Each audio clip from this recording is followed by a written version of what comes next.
I hereby call to order. I hereby call to order this meeting of the Triton Regional School Committee on February 12, 2025 at 7 p.m. I am Linda Lukowski, Chair of the School Committee. I want to welcome everyone here tonight. Be reminded that this meeting is being audio and video recorded. I'm going to read our vision statement. We are a community of learners known for our unwavering commitment to meeting the needs of all students. Through the adoption of best practices and our active partnership with families in the wider community who are united in supporting the development of engaged, successful, responsible, resilient learners, students will be well prepared to be ethical, empathetic, and contributing citizens. Can we please stand for the Pledge of Allegiance?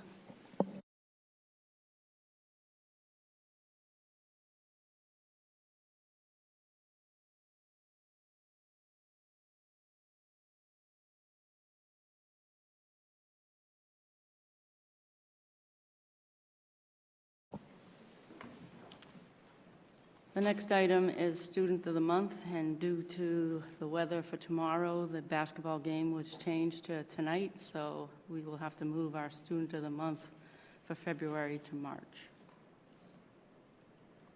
The next item is oral communications from the public. Members of the public may address the committee for up to 3 minutes longer with the permission of the chairperson.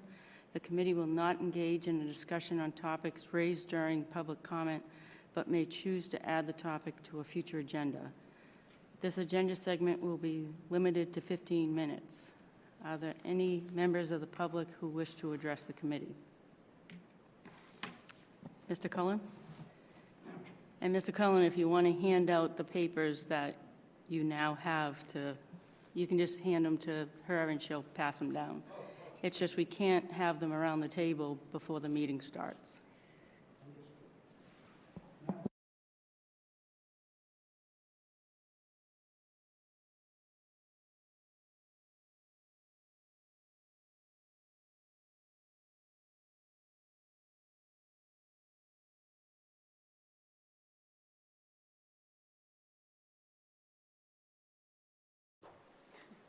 I think I'm good. Or I think it's live anyway.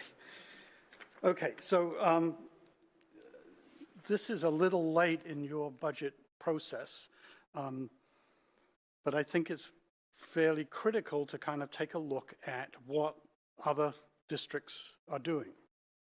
This last weekend, because of the snow, I got a chance to troll through the Pentucket budget.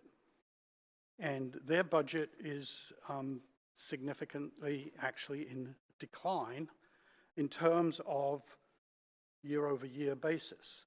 So they actually have reduced their staff count by 21 and a bit full-time equivalents.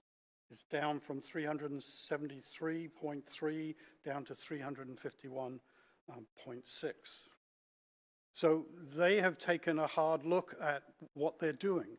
So the part of the problem that I think many institutions have is level effort budgeting essentially leaves everything in place. And you just assume that everything is going to work and then you just increment it up. Zero-based budgeting, for those who've taken MBA courses, have recognized that that's not the way to really run a business in times when resources are being constrained. Now, I know that Pentucket has a different kind of financial structure than Triton, because we've been through this before. I've been around these meetings for quite a few years now. So I understand that in terms of dollar amounts, but not in terms of headcount. Headcount is a different issue. Pentucket has basically the same number of students that Triton has, yet it's doing it with a much leaner staff. So the second page of the handout basically shows, this is the latest data that's on the DESE website. So I apologize for it not being up to date, but that's the latest. And you can see that for teachers and paraprofessionals, Triton has more staff than does Pentucket. So I'm conscious of my time. So the last point I would make is we already know what next year's budget is more or less going to be. because most of the budget is predetermined by basically staff. And we know what the budget is going to be, the increases are going to be for next year based on the contracts that we've got. So if we're in, and Rowley is in trouble this year, we're going to be in more trouble next year. So the time to kind of take a hard look at your numbers, at the staffing numbers, Just noting that's 3 minutes. is now. Thank you. Thank you. Is there anybody else who would like to address the committee? If you can just state your name. My name is Callista Sicard, and I've been the high school musical dance captain for 2 years, and I will continue to be next year. My name is Aiden Coates, and I am a senior and have been one of the dance captains for the Triton Musicals for the last 2 years. We are here to tell you why Triton Musicals should be considered for a PE waiver. Now, the average number of hours in rehearsals spent on learning the dance choreography alone is 45 hours, which is also how long an average gym class is. And we, as we're doing the Triton Musicals, do double those hours because we are also practicing repetitively during the musical season. Learning heavy dance choreography for a high school musical can qualify as physical education credit because it involves rigorous physical activity that builds strength, endurance, flexibility, and coordination. Like traditional PE classes, dance requires consistent movement, cardiovascular exercise, and muscle engagement. Rehearsals also often involve repetitive practice of complex routines, which promote physical fitness and mental discipline. Additionally, dance enhances motor skills, balance, and overall body awareness, aligning with the core goals of physical education to promote health, physical competence, and an active lifestyle. One of the 4 core practices in the DESE handbook is movement skills. A lot of our actors are participating in sports all year round, and their musicals are in their off season, so it's a way of keeping up endurance and physical activity on your off season. Not only that, but it also takes on DESE's 3rd practice for social awareness, relationship, and communication skills. When we do choreography, we have to communicate with one another to make sure we don't bump into one another and to strengthen our dance. We hope you'll consider the Triton Musical eligible for a PE waiver. Thank you. Thank you. Well done. I'm always glad when I see our students come in advocating for what they want. Nice job. Thank you. The next item is the consent agenda. The consent agenda contains 5 donations tonight. 3 are from Sullivan Studios, donating the proceeds from school photos in the amount of $1,100 for Pine Grove, $1,150 for Newberry Elementary, and $1,000 for Salisbury Elementary. Jack and Gwen Foley donated $5,000 to Salisbury Elementary in memory of former SES educator Sandy Foley. And Ray Cassio donated $5,000 to the Triton High School DECA team. Thank you all for generous donations. The consent agenda includes multiple requests for overnight and out-of-state field trips. Newberry Elementary requests permission to go to a Frog and Toad show at the Music Hall in Portsmouth, New Hampshire on March 12, 2025. And Newberry Elementary 5th grade requested permission for a March 5th, 2025 trip to the McAuliffe Shepard Space Center in Concord, New Hampshire. Following up from last month, the high school DECA team has a final trip planning approval for their Boston competition and a planning approval request for competitors who place high enough in Boston to advance to the international competition in Orlando, Florida from April 26th through the 30th. Can I have a motion? Make a motion. I'll second. Any discussion? All those in favor?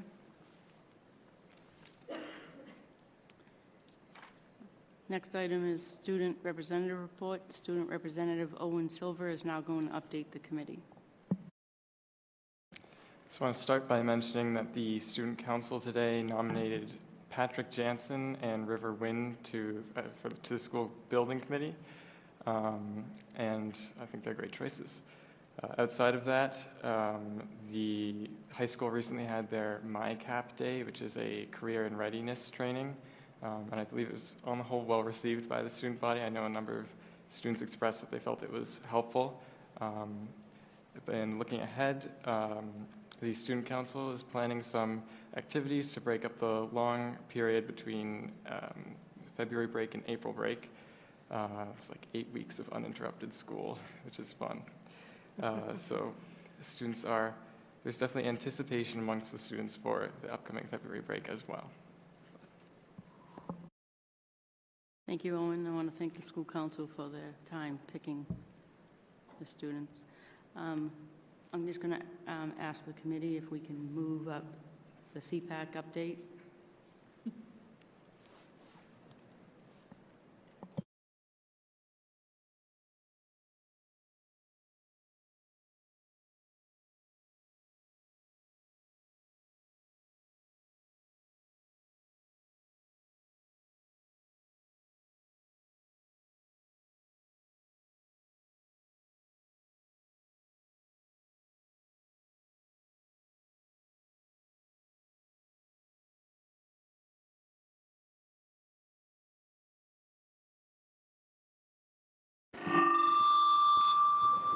Sorry. Thank you. Thank you for inviting the CPAC tonight. This is Danielle Blades. She is the CPAC co-chair, or she's the CPAC chair. We are looking for a co-chair. We're looking for anyone who wants to join the board, but I'm sure Danielle will talk a little more about that, and I will let her present for the CPAC. Thanks, Shannon. So like Shannon said, I am the CPAC chair. If you don't know what CPAC is, it's our Special Education Parent Advisory Council. So we serve all the kids in the district to help support families that need it, want it, are on an IEP, 504, things like that. So just a little bit about me. I grew up here. I actually went to Pine Grove. I'm pretty sure I remember Mr. Forget back in the day. I have a son, Ollie, who's helping out. He's at Pine Grove, and he came to one of our last CPAC meetings and got to advocate for himself, so that was awesome. And I've been on the board for the last 2 years. So in the last year, we've kind of had, I'm really the only person left on our board, and our membership is not very active. Last time I checked, we had about 40 people signed up to be part of our membership, but there are roughly 2,300 kids in the district that could use support, and 495 of those access services. So we aren't serving all the kids that we could, and that is one of the goals of our CPAC. So yeah, we need help. So we're looking for a chair. And we're looking for just members in general. We hold monthly meetings. Recently, I've been doing 2 a month just to try to drive engagement and awareness. And then, so some of the things we've been up to recently, we've supported a few of the programs, given money to the Best Buddies program, the High School Reach program for different activities. Most recently, we did the Trunk or Treat with Best Buddies. And what was really awesome about this is, you got it, bud? Well, what's really awesome about There you it go. is all of these businesses donated to us without hesitancy, and they will be people we can use again in the future to donate to different causes. So that's awesome. And then that's supposed to say 2025, but for 2025's kind of roadmap and what our plan is for Q1, which, actually no, this is 2026, sorry. For Q1 in 2026, which will start August, Q1 of 2020. 25, 26 school year, right? Thank you, Yes. thank you. We'll start in August, and the goal there is to drive awareness, more about what is the CPAC. I don't think enough parents understand or know.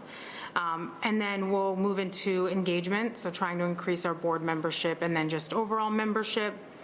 Q3, we'll spend time more with kind of around servicing the students and the parents in the district. What kind of support can we offer, resources for the summer? And then what's next? What can we help provide for going forward? So that should say Q4. That's our roadmap. And then some upcoming activities. Our next session meeting will be virtual, and we have the Northeast ARC coming in to present. And we've been rotating where we're holding these so that everyone in the district has an opportunity to either see another school or attend, and they don't feel like it's, so far out of the way. And so we'll have one in February. We're going to have 2 meetings in March, and then we'll have one in June to kind of round out the year. We try to do one over the summer just to prep. The CPAC itself meets. I've met with Shannon over the summer as well. And then some of the things that I just wanted to share that we put out flyers. We're trying to get together some community events just so people know they're not alone and that they have help. And then, like I said, we have the Northeast ARC presenting, and we need members. That's it. Does anybody Thanks. have any questions for Danielle? Oh, yeah, any questions? So thank you for this, Danielle. I guess my only question, and maybe this is you don't know, which is why you're trying to fix the problem, is there any specific pushback, I guess, that you've gotten on why people haven't joined you? I'm just wondering if there's more, are there obstacles, do you feel like? I know I've seen advertisements in the District Digests and out on social media. I think in past years, there was a misunderstanding or a negative connotation with what the CPAC could offer and provide. Okay. I know I think that drove away potentially a lot of people that might want to engage. That's why in the next year, we're trying to drive that awareness so they have a better understanding. I just don't think people know what it is. I also don't think people understand it's for any kid in the district. To be an active board member, you have to have a kid on 504 or an IP, but any child can access and for support. And I just think sometimes there's not an understanding about what we do. So that's why we're trying to drive that awareness and then hopefully get people to engage. Perfect. Sounds like you're on the track then, because you know what your obstacles are. So hopefully as the districts helps boost the message, you'll see some more participation. Thank you. Thank you. Anyone else? Awesome. Thank you, Thanks. Danielle. Thanks. Thank you. Thank you. Thank you.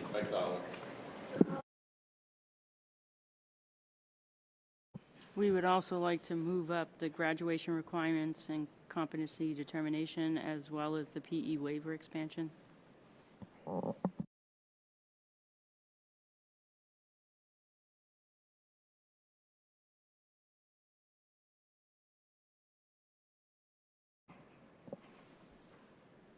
We've been talking about the outcome of question 2, which eliminated MCAS as the statewide graduation requirement, and the Superintendent Policy and Advocacy Subcommittee have proposed adjustments to the graduation requirements. So, and policy IKF. So I'm going to have Megan start by just sharing a little bit about some of the differences between what is currently in our graduation requirements listed in the policy versus what we've been doing in practice for kind of a prolonged period of time now. So there are many points that do align. The first one that kind of comes up is the difference in credits. So the previous policy said 95 credits. It's really just a difference in how we're calculating credits. We switched quite a long time ago to using Carnegie units, which is just a simpler way of doing it. So it's just 1 for a full year course rather than 5. That's why there's that 95 change. And can I just add? Yes. So this, you all, I think it was the two of you actually, a handful of years ago, came and you approved the updated graduation requirements. Yes. So you approved this. We never, that's a me, never updated the policy. So we went through and adjusted handbooks and all that every year. What they're speaking to is in the handbooks that you're approving every year. It was this policy that we're now tweaking to update it, as well as to account for competency determination that's being tweaked. So just to Yes. make sure that's clear. Thank you. Yeah, so our program of studies and our handbook kind of match our practice, and it's this piece that's a little bit different. The 4 years of English, that doesn't change. The 4 years of math, that doesn't change, other than we really just say 4 years of math rather than dictating exactly what those 4 years are. Our math trajectory kind of dictates that for our students in terms of what they're taking. The 3 years of lab-based science, we also do require within that all students take and pass biology. And then, again, kind of in alignment with the competency determination, making sure that our engineering technology course would also count as a lab-based science. And this aligns in a lot of different areas. The 3 years of history, again, that's not really a change at all in our practice, other than the previous policy did require world history. We do have all freshmen take world history, but we don't require that they pass it to move on to US, because US is a state requirement, and we want to make sure that they get to that. Most students do pass world history, for the record. And then the 2 years of we made sure the language matches to world language rather than foreign, and that it's 2 years of the same world language. The physical education is kind of quirky in terms of our credits. I think by the time students graduate, it makes sense to them. But they do take PE every year, with the exception of the PE waiver, which we'll get to later. And then we have kind of more specific language in what the credits within the fine and practical arts look like, and that also was already approved by this committee 2 years ago. And then the addition of the financial literacy. So it's really, a lot of it is semantics, and again, just making sure that it's aligning with our practice. The one change that Megan shared that was not a change to the policy, but is something that is a shift in practice, is around the engineering technology class being considered as a lab-based science. This is something that is in alignment with MassCore, and it's something that we actually feel really strongly about, and our science department's excited for. So for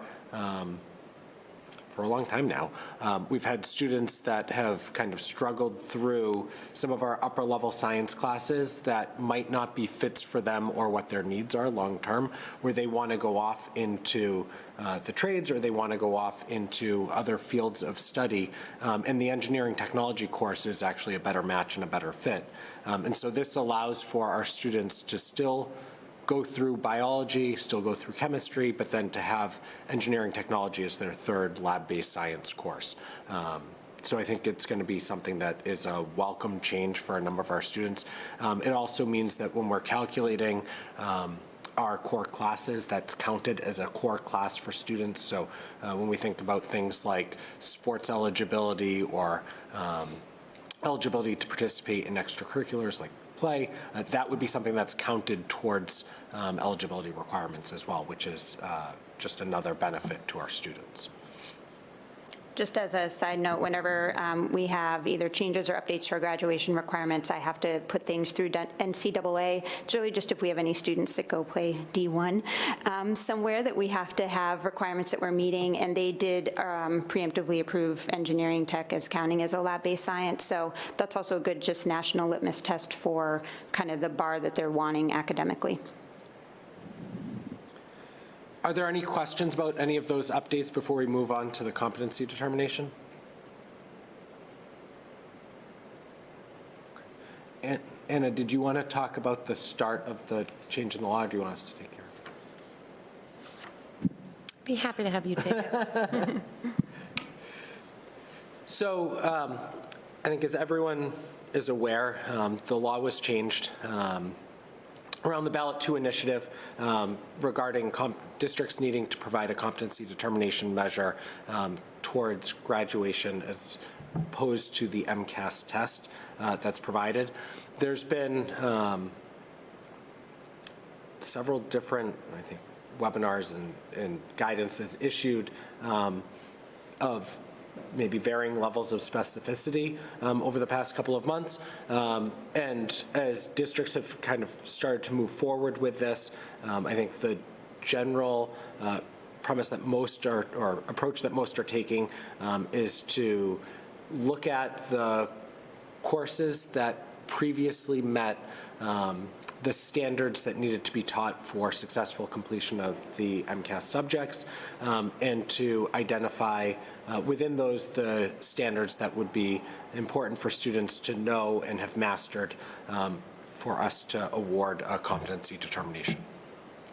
So as we started to draft this update to the policy, what we really looked at in each of those subject areas was completion of English 9 and English 10 or the equivalent, completion of Algebra 1 and geometry or the equivalent, and then completion of biology, physics, or chemistry or technology.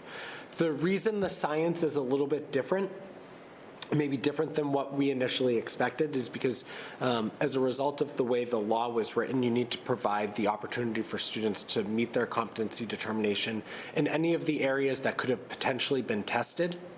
And so students last year could have tested in biology, physics, chemistry, or technology. So they had options there to meet their science competency determination, so we have to provide those options. As you just saw above with our graduation requirements, all Triton students have to pass biology. So by default, biology is going to be what meets most of their competency determinations. We could have scenarios, however, where a student transfers in and hasn't taken biology, and they're transferring in as a senior, and we're not required to make them go back and take freshman biology at that point, because we can certify that they've met that standard with one of the other courses. So the or equivalent and the options that are left there, where you have biology or physics or chemistry or technology, provide a little leeway as we think about students who might be transferring in. Also with the or equivalent classes, for some of our English and math classes where we would have either an integrated class or a foundations class, those classes still are teaching the same standards.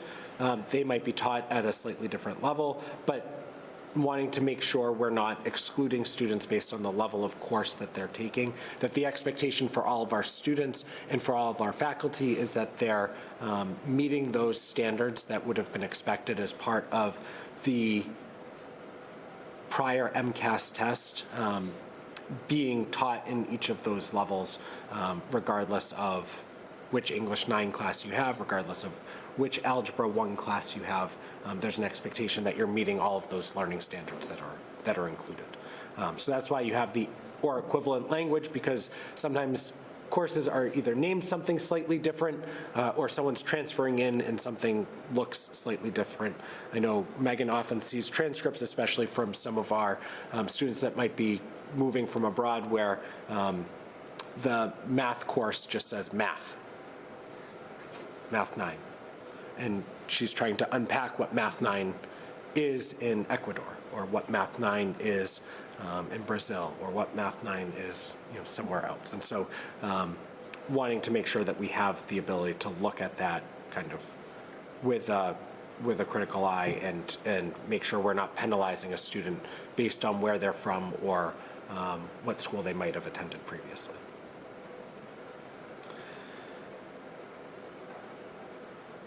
There are, I'm just trying to see, there's also at the bottom there a process for review, for transcript review. So one of the things that has come up a couple of different times in some of the webinars is having a process for students that didn't previously meet their competency determination through the MCAS test, and having a way for us to review their transcript to determine whether or not they meet their competency determination now.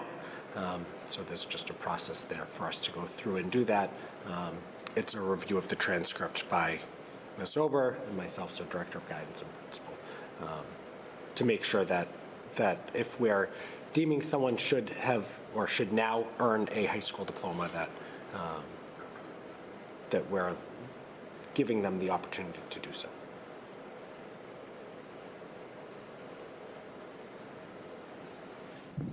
Can I add one more, just one more data point? So this has been reviewed by Michael Joyce, our attorney who handles all student services.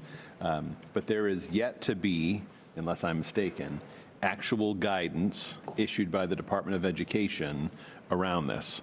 All we have is FAQs. So this, Michael Joyce, our counsel, currently believes this meets the spirit of what DESE has alluded to is the expectation in the wake of question 2. There are still debates out there around where that third bullet says biology or physics or chemistry or technology. The way there's been some interpretation that it's all of those.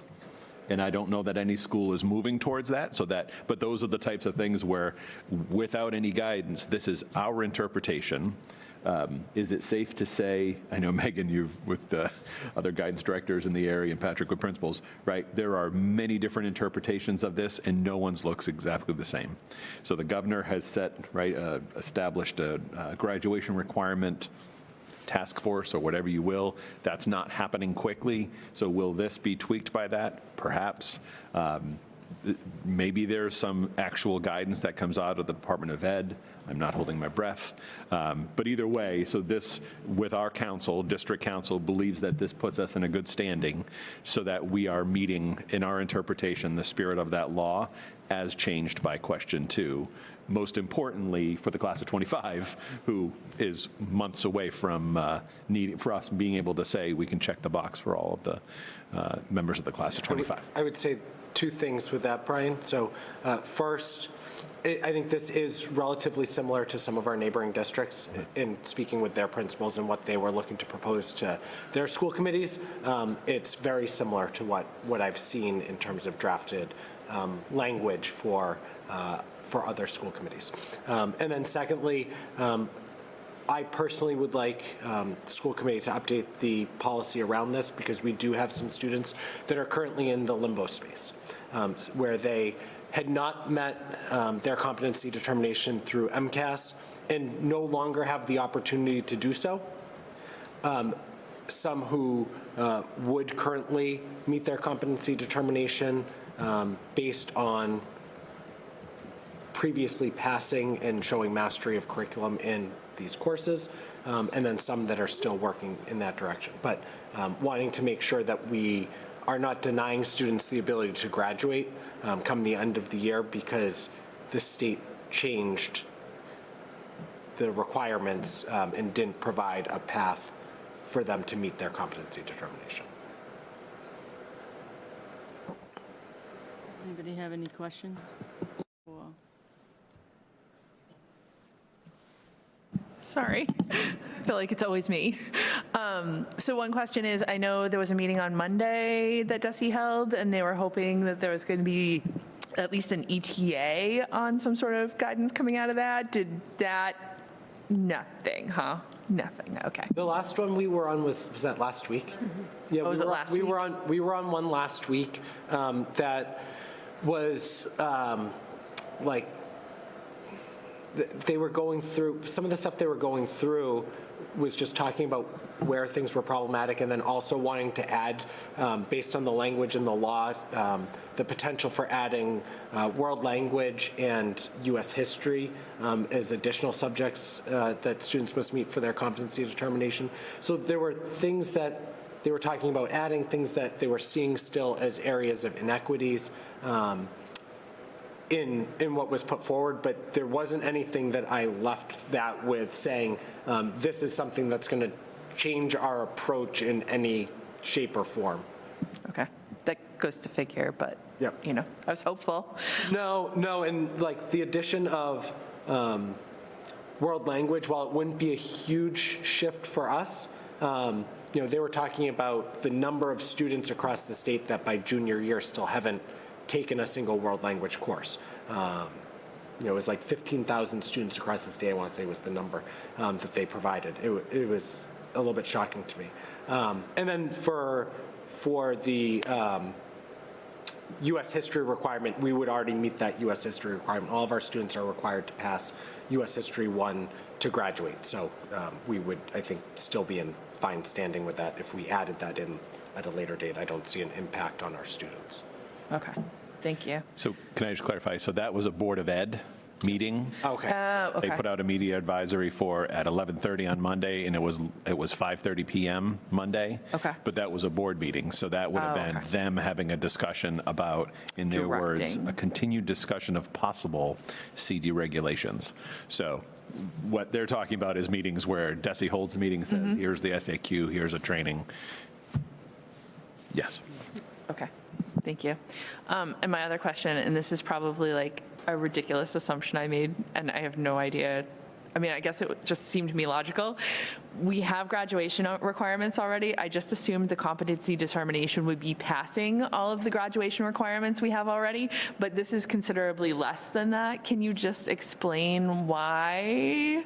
Because So they still have to meet all of our graduation requirements. The areas in which we have to certify competency are those that were specified by MCAS previously. So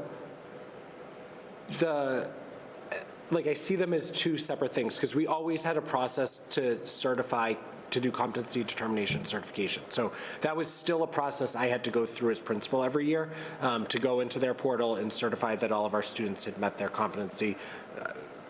98% of our students, that was being done through MCAS, and then we had some with unique circumstances where that was being done in a different way. So the process has always existed in some format, and it was always just based on those freshman and sophomore year standards, and then our graduation requirements still hold. So a student can meet their competency determination and still not meet our graduation requirements, but they can't meet our graduation requirements without also meeting the competency determination. which is where in my head I was like, why wouldn't they just match? I think. And in large part, they do, right? So like the first 2 years, you have to do those things.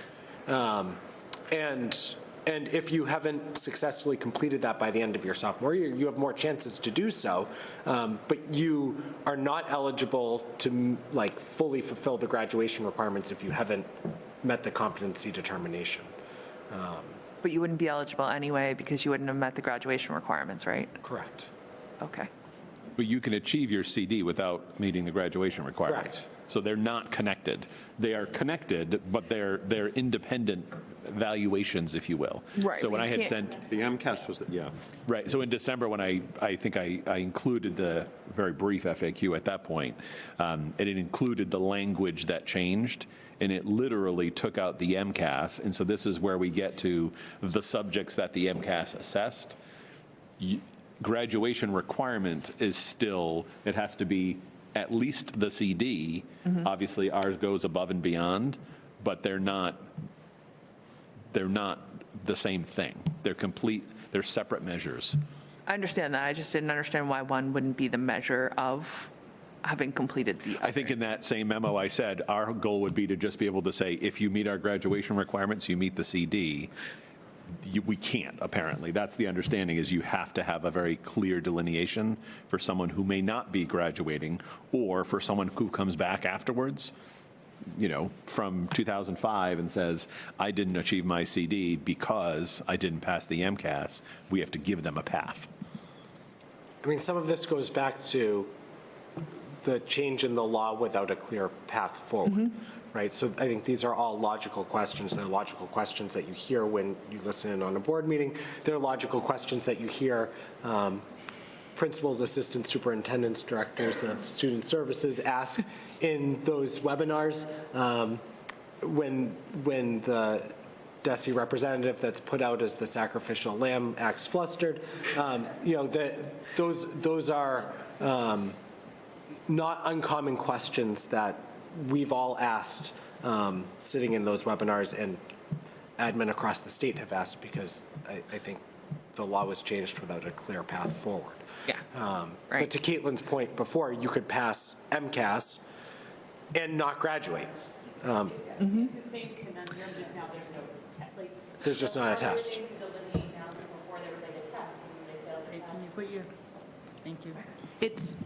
It was a conundrum all the way back when MCAS started. You had a ton of students that could pass MCAS for whatever reason, but then not graduate because they were failing their classes. So I fully understand that, which is why, in my mind, if we own both pieces, why wouldn't we make them match? Because we don't want a situation, right, where a student could pass English MCAS and not pass 12th grade English.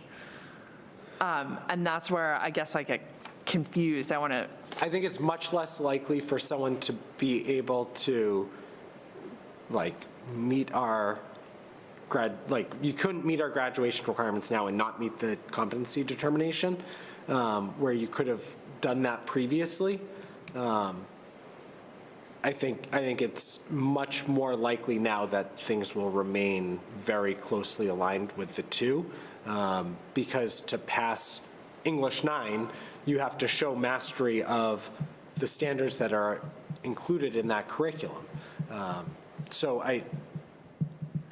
Where previously you might have been able to either be really successful at a test or just really struggle with standardized testing, and you could see variances between the two. Now, I think it's highly unlikely that we see any variances between the two. So does it come down to credits then? Because you need so many credits to graduate, but I think, is that where that disconnect is lying? Because if you match them, would you have fewer credits than you would need to graduate? No. So because you still have 4 years. Yeah. I'm trying to figure out where the disconnect is, because in my mind, this actually makes more sense than MCAS. So I'm trying to. Yeah, so I'm losing, like. So this makes more sense to MCAS to me too. Yeah, so I just lost a If little it bit. was matching the graduation requirements, the piece where I get lost, right, is MCAS was, in my mind, never enough, because it was where kids were at the end of 10th grade. Yeah. And we need them to be going through their entire high school career in whatever subject is listed in the graduation requirements, right? And having proficiency in all those courses that they're taking. So now, even though we own both pieces, we're saying now, so you need to do all of this, but we're setting the bar here for competency. So I don't think, we don't have control over both. That's the difference. So what you have control over is the graduation requirement, which is what we have set, right? We've talked about that. And then we have to delineate how someone's achieving their competency determination. We could, Brian's opinion, get rid of the whole second piece here, the whole second page, and we don't have the conversations about people achieving their competency determination if we're just focusing on graduation requirement. But we have to by law. So what you said, we have control over both. You have control over the local graduation requirements, and then you have to have a competency determination that meets the state standard. You get to decide how you meet that standard. So for us, we're basically saying, you're going to take freshman and sophomore English, you're going to take Algebra 1 or Geometry or an equivalent. That's part of the graduation requirements anyway. And if you're taking biophysics, chem, or tech, you're meeting the competency determination. So like this whole second page is literally moot, because what we do is we focus on the graduation requirements. But we can't not put this in because the state requires that we document how. You're not only documenting it for that, you're documenting it for any student that didn't pass and wants to come back. So you have to have a section for delineation so that they know what they need to pass for that. And the state chose 10th grade.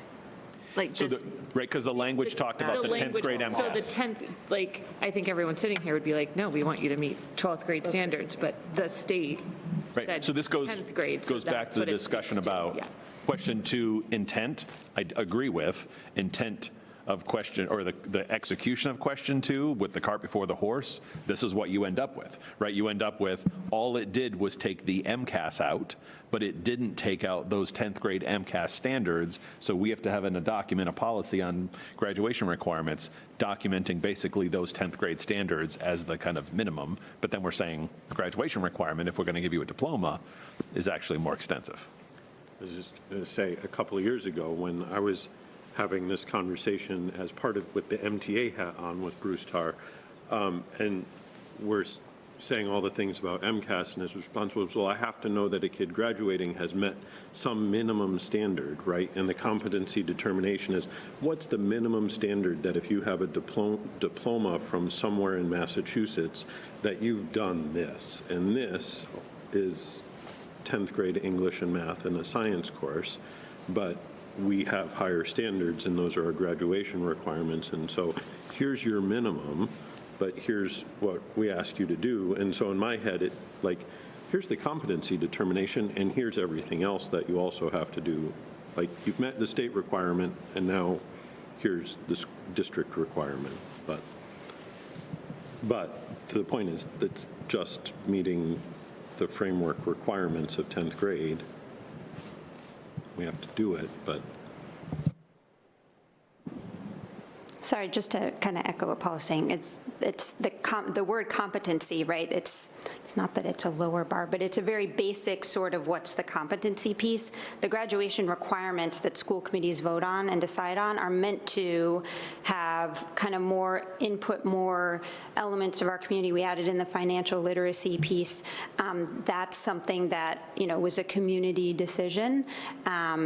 And adds kind of more robust education for our students. And this is just, but what do we need to, again, that foundational element, what do we need to make sure that they have? And yes, before it was the MCAS measuring it, so that's where it matches.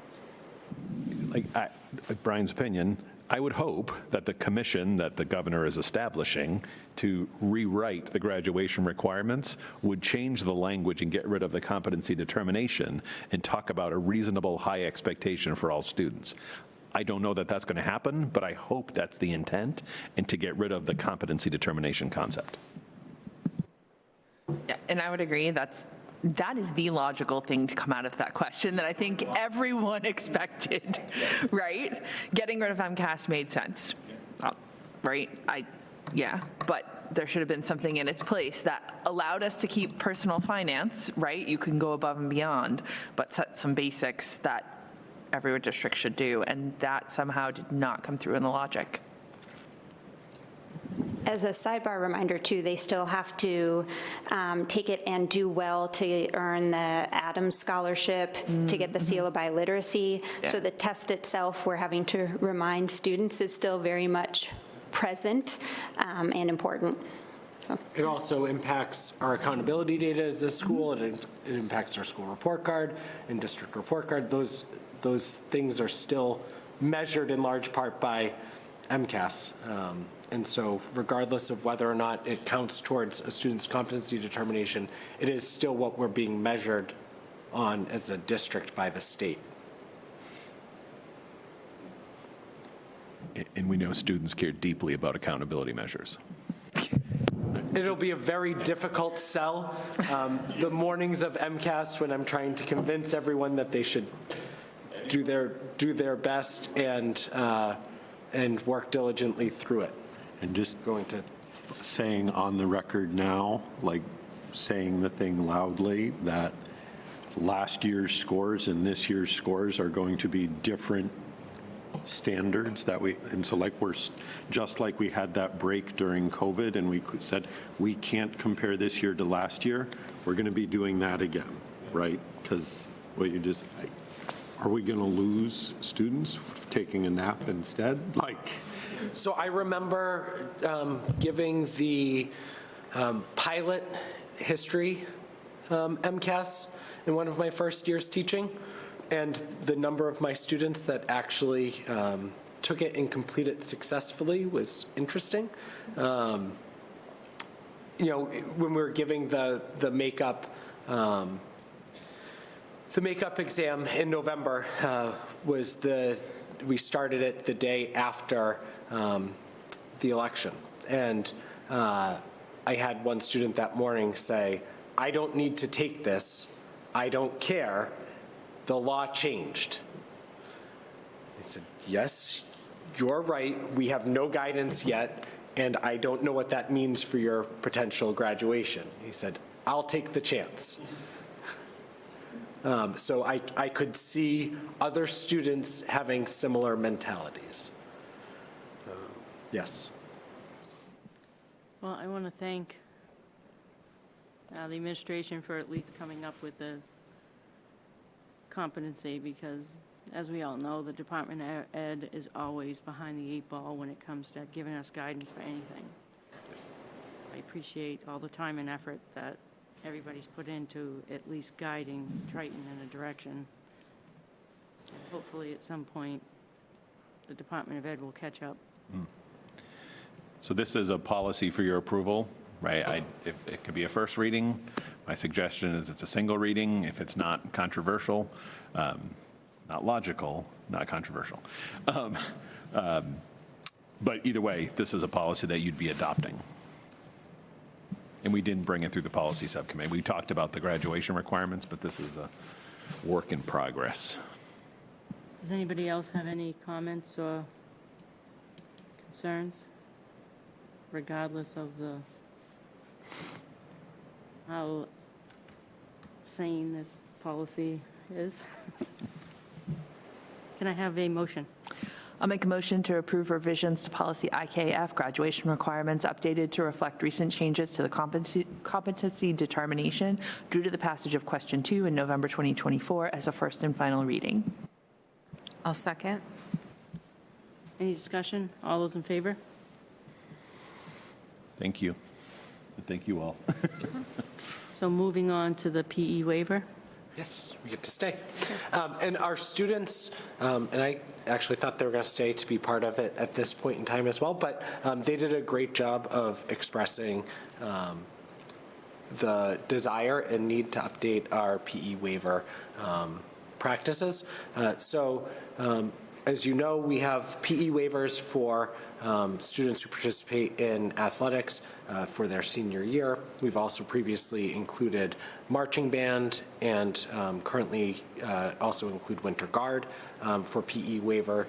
And we're looking to increase that to include our students who participate specifically in the dance portion of our fall musical as another opportunity where students are significantly engaged in physical activity. I think this also speaks a little bit to providing an additional opportunity for our students that are involved in more heavily in the arts and recognizing some of the work that they're doing that is also physical, and making sure that we're not just looking at one area as meeting that requirement of having an active lifestyle through athletics, but also making sure that we're considering ways in which students are meeting that same kind of physical activity requirement through the arts. I don't know if you want to share anything else. No, just that we do have a number of seniors that do apply for this each year. They do have to apply in their junior year to be able to do it. Gets approved by either a coach or whoever is overseeing the program. If for some reason they don't end up participating, they do get placed back in a PE course. And again, this is just for their senior year, which for a lot of our students, and again, especially those that have extensive rehearsals, practices, et cetera, it allows for their schedule for them to focus on some of their other subjects in their senior year, especially kind of tailoring it to their future interests. Does anybody have any questions? I noted that in the agenda it mentioned cast. Is that expanded to crew at all, or just thinking that is also a fairly physical, or is it just focused on the cast? We hadn't talked about the crew at all. What we had really focused in on with Ms. Safley, who had brought this forward to the two of us, were those students who are participating in all the dance aspects of the production. That it was specifically looking at that dance option that is listed in the state health frameworks, and kind of matching it up to that and looking at that as its equivalency. I would think we would have a hard time measuring up crew, not to say that there are a lot of physical work, but it's the kind of sustained, measured, that'd be a hard sell to say we're meeting that standard. And I was impressed with the students quoting that. Yes. I thought that was very well done. Does anybody else? Oh, go ahead, Paul. How many seniors take advantage of the PE waiver, like this year? Depending on the year, anywhere between like 30 to 40%, a good amount of them do. And how many additional students would this wrap up into that, do you think? I'd say we'd probably only be looking at like 8 to 10. Yeah, not a huge number. And I appreciated the students coming to advocate for that. That was, they did a very good job on it. Anybody else have anything? Can we have a motion? I'll make a motion to expand the physical education waiver. You need to dance while you're doing it. I know, right? To include the dance component of the fall musical. Can I have a second? I'll second. Any discussion? All those in favor? Thank you very much for your time. Thank you all. Yeah, thanks. Thank you both for coming. Next item is new business. Would any members like to raise additional items for inclusion on a future agenda? Seeing none. The next item is the DCC update, and I'm going to hand that to Narissa. Give me 2 seconds. I put my notes in. Since there was so much that went down, I had to take notes or put myself together notes. All right. So there are actually 2 DCC meetings since we last talked this through. The first one was January 23rd, which unfortunately was not well attended. So Brian and Brian talked through sort of where the Triton budget process was at that point, but it was difficult to have a discussion. As you all know from the budget workshop, the request was put forward to have a second DCC meeting, which was last Thursday. Fortunately, many more people attended that. And Brian and Brian went through all of the district budget information again. The select board, town managers, administrators were asked for information they could share about their municipal budgets as part of that process. So Raleigh Select Board Chair Christine Nealand spoke for the town. She said that the town is currently negotiating 3 union contracts and working towards 24/7 fire coverage. The town of Raleigh employees have received a 2% COLA in most recent years, other than fiscal year 2021, and where they received a 2.5. And Raleigh is potentially facing an override situation. Tracy Blaze, the Newbury Town Administrator, spoke for Newbury and said that they were in a possible override situation last year. Their usual way to consider school funding is to estimate the affordable increases half of Prop 2.5 plus new growth, which would be about $400,000 this year. And Salisbury Town Manager Neil Harrington spoke for Salisbury. He said that there would be, I'll say cautioned, that there would be 2 building overrides happening in the near future, and he wondered how that would play out with an operating override now. He said that the $1 million in the document that was part of the presentation would be difficult for Salisbury to support, something more towards their increase of roughly $550,000 last year would be more in line with what they were looking for. Christine Nealand raised the possibility of looking back at some of the cuts that were made in 2007 and 2008, assistant principals, no COLAs for union and non-union employees. She also asked, and there was some extensive conversation about whether bringing 6th grade over to the middle school would save any money. I can say the superintendent seemed to think that just the work that would need to be done to make that happen would be cost prohibitive, and that there would be little savings on staffing in that move, making that type of move at this point.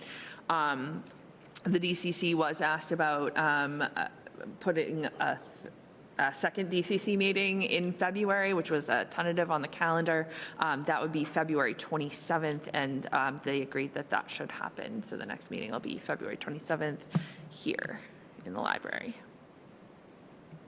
Is that good? Thank you. The next item, does anybody have any questions on that? None?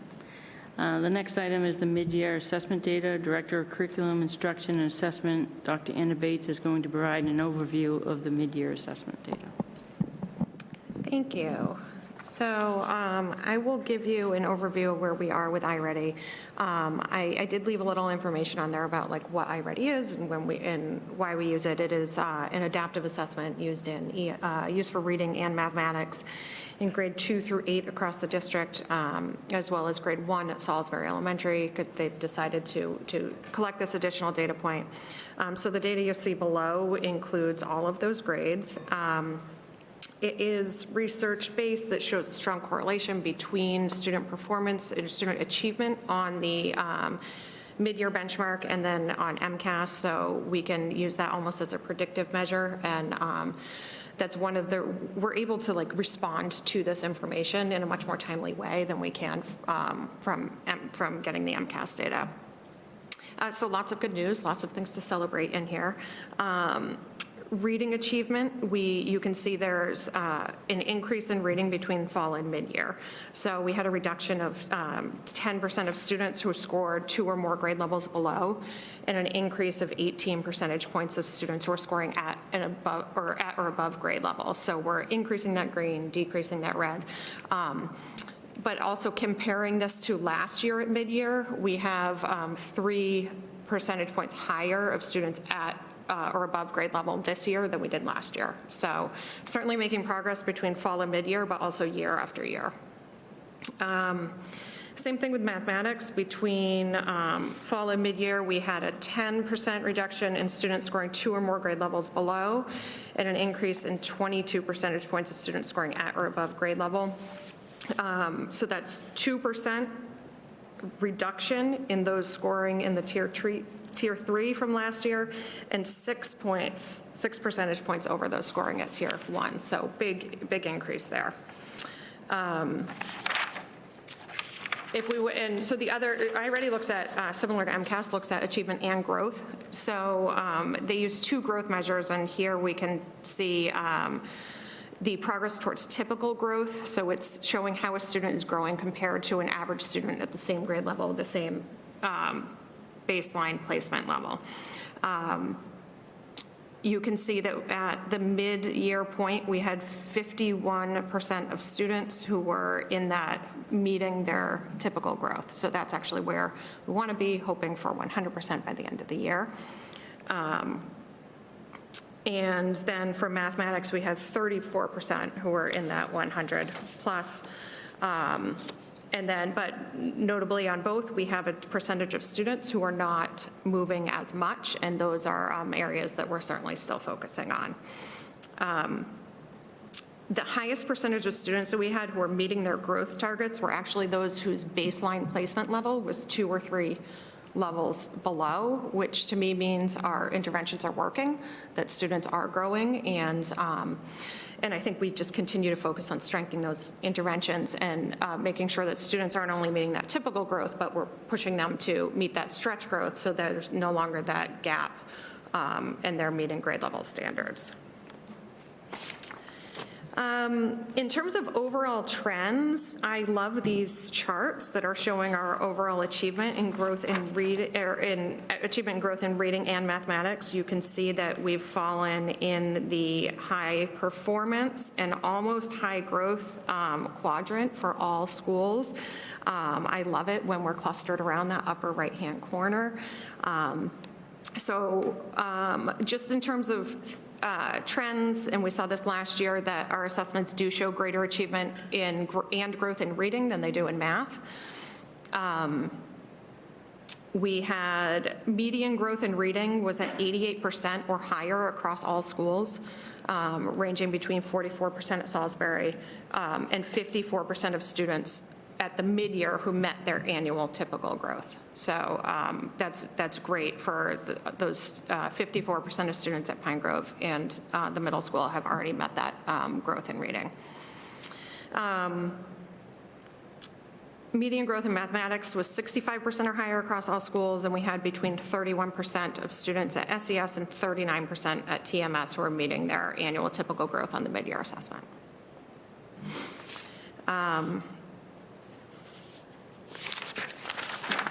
And then finally, we have our achievement and growth in mathematics. You can see, once again, all the schools are in that high performance, high growth quadrant. Overall, we have we've had reported increases in vocabulary, increases in engagement in reading within the context of ELA classrooms with the implementation of CKLA. We have notably higher achievement in reading at TMS in year 2 of implementation of EL education, which is a wonderful thing. We often see that dip in the beginning. Sometimes we see it in a pilot year as well. But I think the work that the teachers have done in learning this curriculum and learning how to use these resources to really match the students who are in front of them is, we're seeing the impact of that. And then there was this extremely high growth of a particular cohort at Salisbury Elementary School. So our 6th grade there had 58% of their students meeting their growth benchmark in mathematics and 59% meeting their growth benchmark in reading by mid-year, which was huge. They have put a lot of work, a lot of all hands on deck here from certainly the teachers, the administration, working on strengthening their win time structure and sort of I think a relentless focus on, we believe in you and you can do this and we have high expectations for you. And I think you can feel that in the students there now in that group, and that really has made a difference. So I was fortunate enough to attend the pizza party celebration there for the 6th graders last week. And I hope we can just kind of continue with that path forward. In terms of things that we want to maintain focus on, I mentioned interventions for students who are below grade level, tier 2 and tier 3. We want to continue to strengthen those so we can have those students meet their stretch growth. I also think we want to focus tier 2 extensions to support students who are at or above grade level, who are maybe not growing at the same rate that students who are below grade level. Their achievement level is high, their growth is not as high.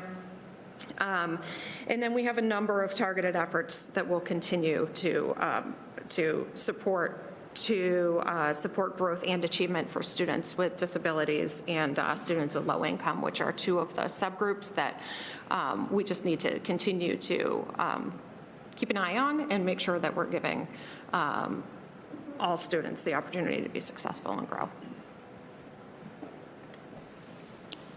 I just want to say that I personally am thrilled to see Salisbury Elementary in that right-hand quadrant. It's been a long time since we could celebrate what's coming out of Salisbury with growth. And I always say that no matter what happens with the kids in their home lives, that it's up to the schools and all of us here to make sure that they understand that they can achieve anything, that they can reach any bar that we say that they can reach, you know. And I just think it's awesome that that's the attitude and what everybody's driving to, because this is phenomenal. I am so proud of Salisbury and the teachers and the middle school too. The middle school has come a long way as well. I mean, because they were in the left quadrant as well. So to see both of those schools be where NES and PGS are, it really speaks well that we have the right people in those leadership roles there. I just had another question. Of the students not meeting the growth, are those the students that are possibly on IEPs and 504s? Possibly, but not necessarily. Sometimes those who are not meeting their growth measure are actually those who are already at or above grade level. Oh, okay. So it's not one way or the other. Yeah, because I was just wondering if possibly some of these kids are some of those that we're having absenteeism issues as well. Yes, absolutely. I think we've seen that when students are in the seats in the classrooms, they're achieving and they're growing, and when they're not, that's certainly impacted for growth and achievement. And seeing these scores where they are, I mean, our 3 elementary leadership, they all talk to each other and kind of feed off each other as to what works and what hasn't worked. And I think it's only going to be successful for our students as they continue to grow. Does anybody else have anything? Just similarly, I would love to see a breakdown on the profile of those students. You know, there's 31% low growth if I take under 40% in both math and reading, and, you know, is 60% of those kids already reading above grade level, or, you know, what, or is it low income, or is it this, or I'd love to see sort of the breakdown on that profile, where those students are coming from, because the low growth is what then holds you back over year. Okay, so a demographic breakdown by growth. I think I can do it. Back on. Whether that's a full detail or just, you know, a sort of a profile of those, who is not growing. Got it. I can get that. So I, like Linda, am very excited to see the middle school and Salisbury, and especially that 5th, 6th grade cohort, because those of us that have been on this committee for more than 3 years, we have discussed that specific cohort of students. So to see, and my kids are there, so I can honestly say I know how many adults in that building it took to move, and above and beyond for every single one of those students, from changing teaching practices to who was in the classroom to the schedule to all of it. And I especially love seeing Tier 2 extensions to support growth for students at or above, because that means we can now shift to those high expectations full-time and supporting, keeping our students that are reaching that. That's going to be so great for so many of the students, because that's, you know, once you meet it, it tends to peter off on those interventions, but to see them continue, I love seeing that, because that means we're moving in the right direction all along. I think my question was similar to kind of Paul and Linda, so I'd like to see that breakdown too, more so on the absenteeism side, to really just see the data on how that's impacting growth or sustained growth over a period of time. Okay. I like a good data project. I'm sorry. No, I do. I'm in it. And thank you very much. Does anybody have anything else? I'm very excited. I know that I was always vocally disappointed, but I just want to say that I'm vocally impressed. Thank you. Thank you.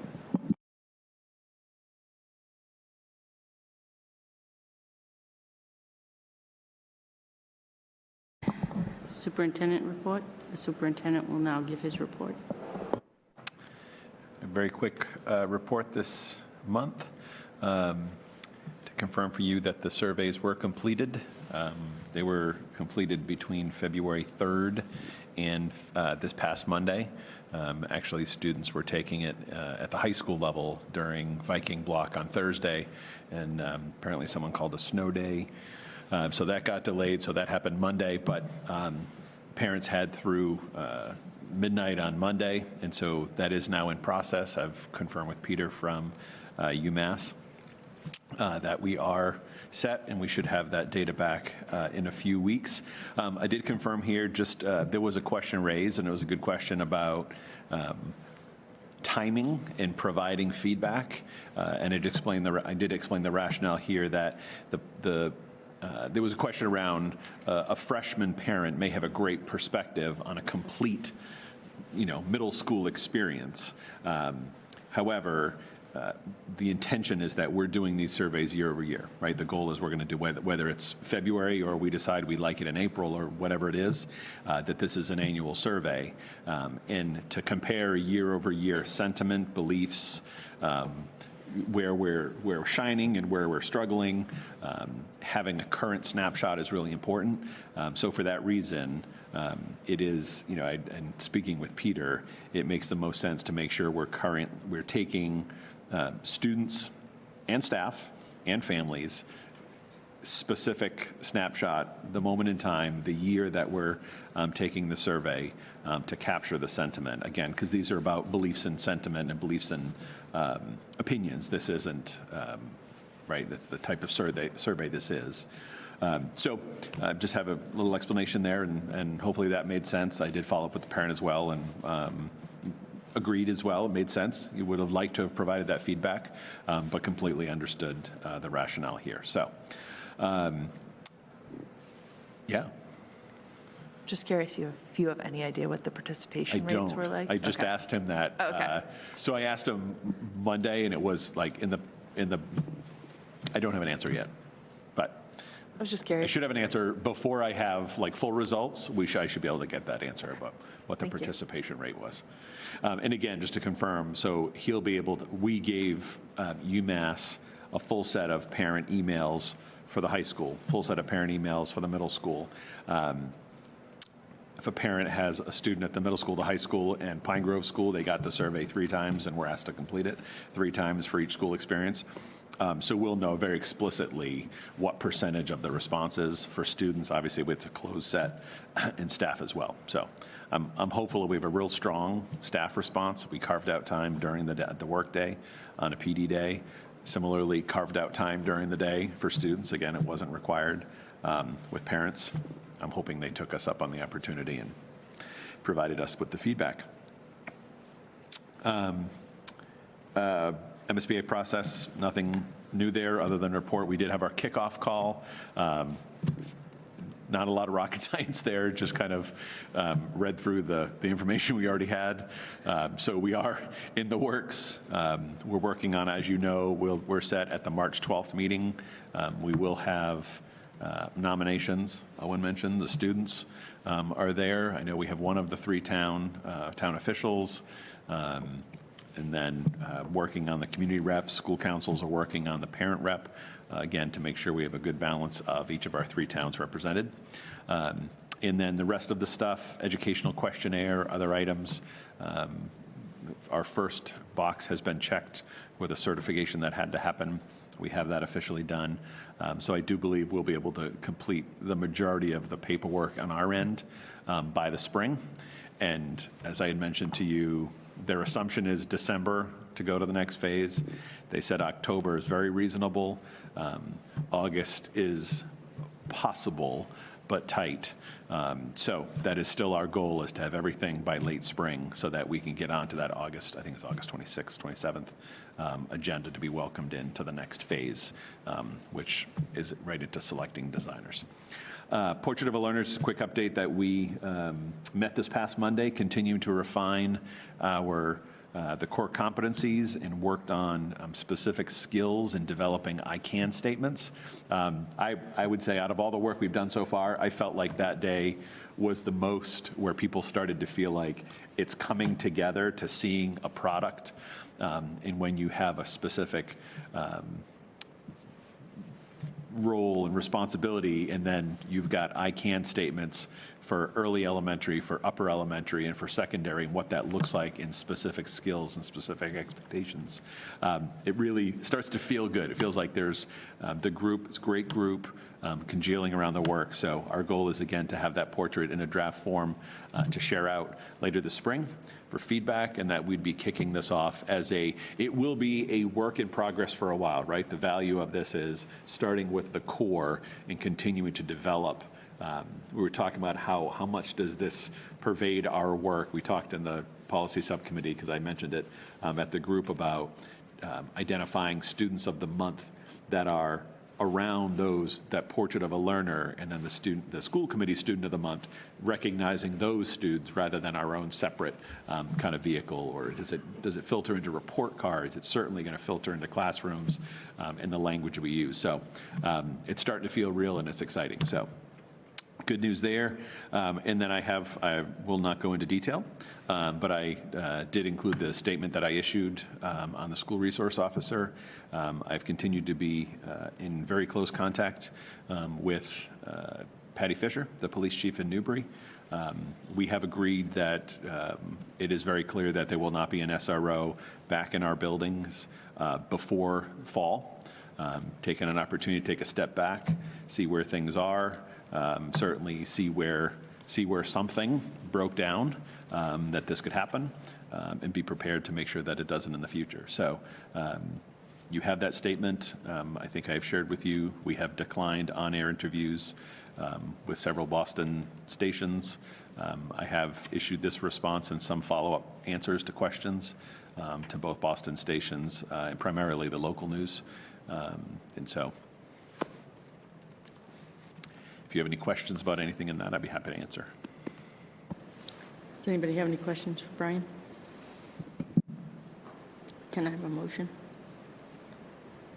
First, I just wanted to publicly note, because I don't think we've had a school committee where we've been able to sort of talk about this, that Beth Yando's retirement is in here, and what a loss that will be, because Beth has been phenomenal, and I know we'll have an option or time to celebrate our retirees, but she is one that summer, winter, midnight, and 6 a.m. Yep.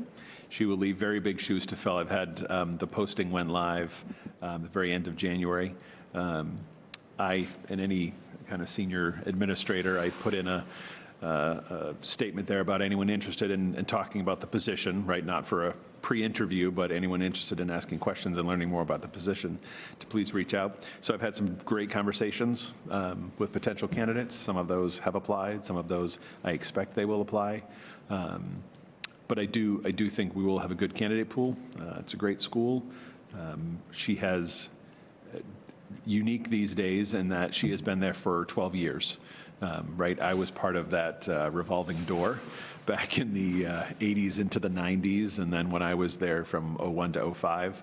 And so there's a couple more after me, and then Beth has been there since 2013. So she has certainly created a very powerful student-centered culture, and I think she has a great prodigy, right, that was spun out of Newbury and is now over at Salisbury doing very positive things. And so I'm very hopeful that we'll find a quality person to fill those shoes, or to step into those shoes and attempt to fill them. So I hate she's leaving, but I certainly wish her the best and would never begrudge anyone's retirement.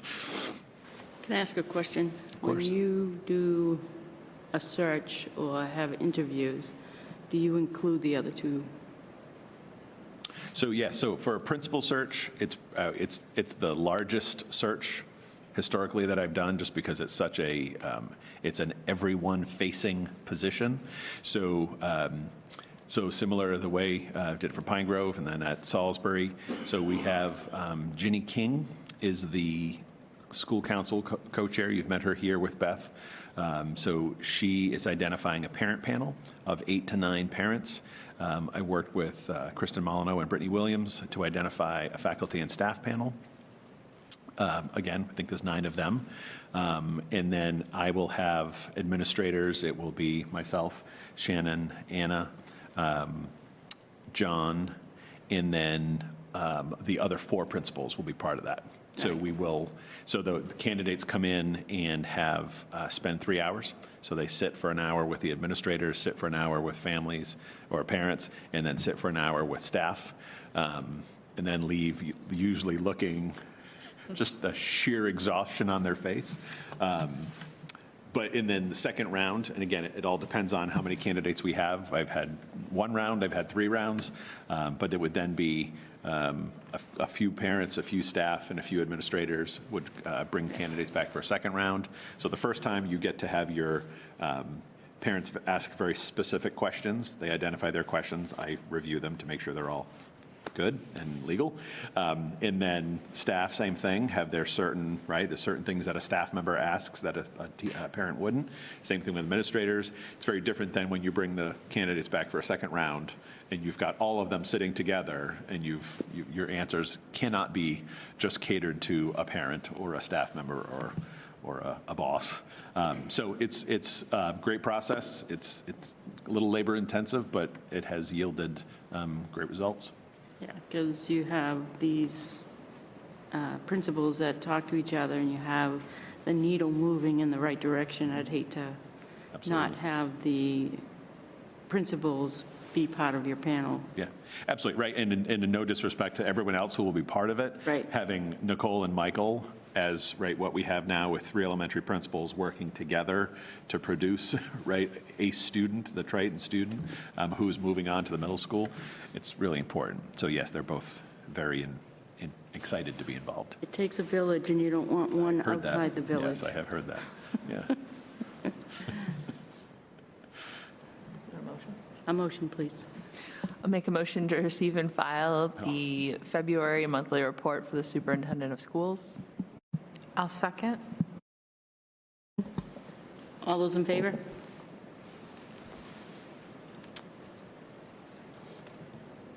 The next item is the policy ECAF, security camera in schools. The superintendent will review proposed changes to policy ECAF.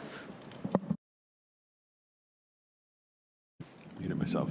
So you have, I think you have ECAF. Yeah, so in the, excuse me.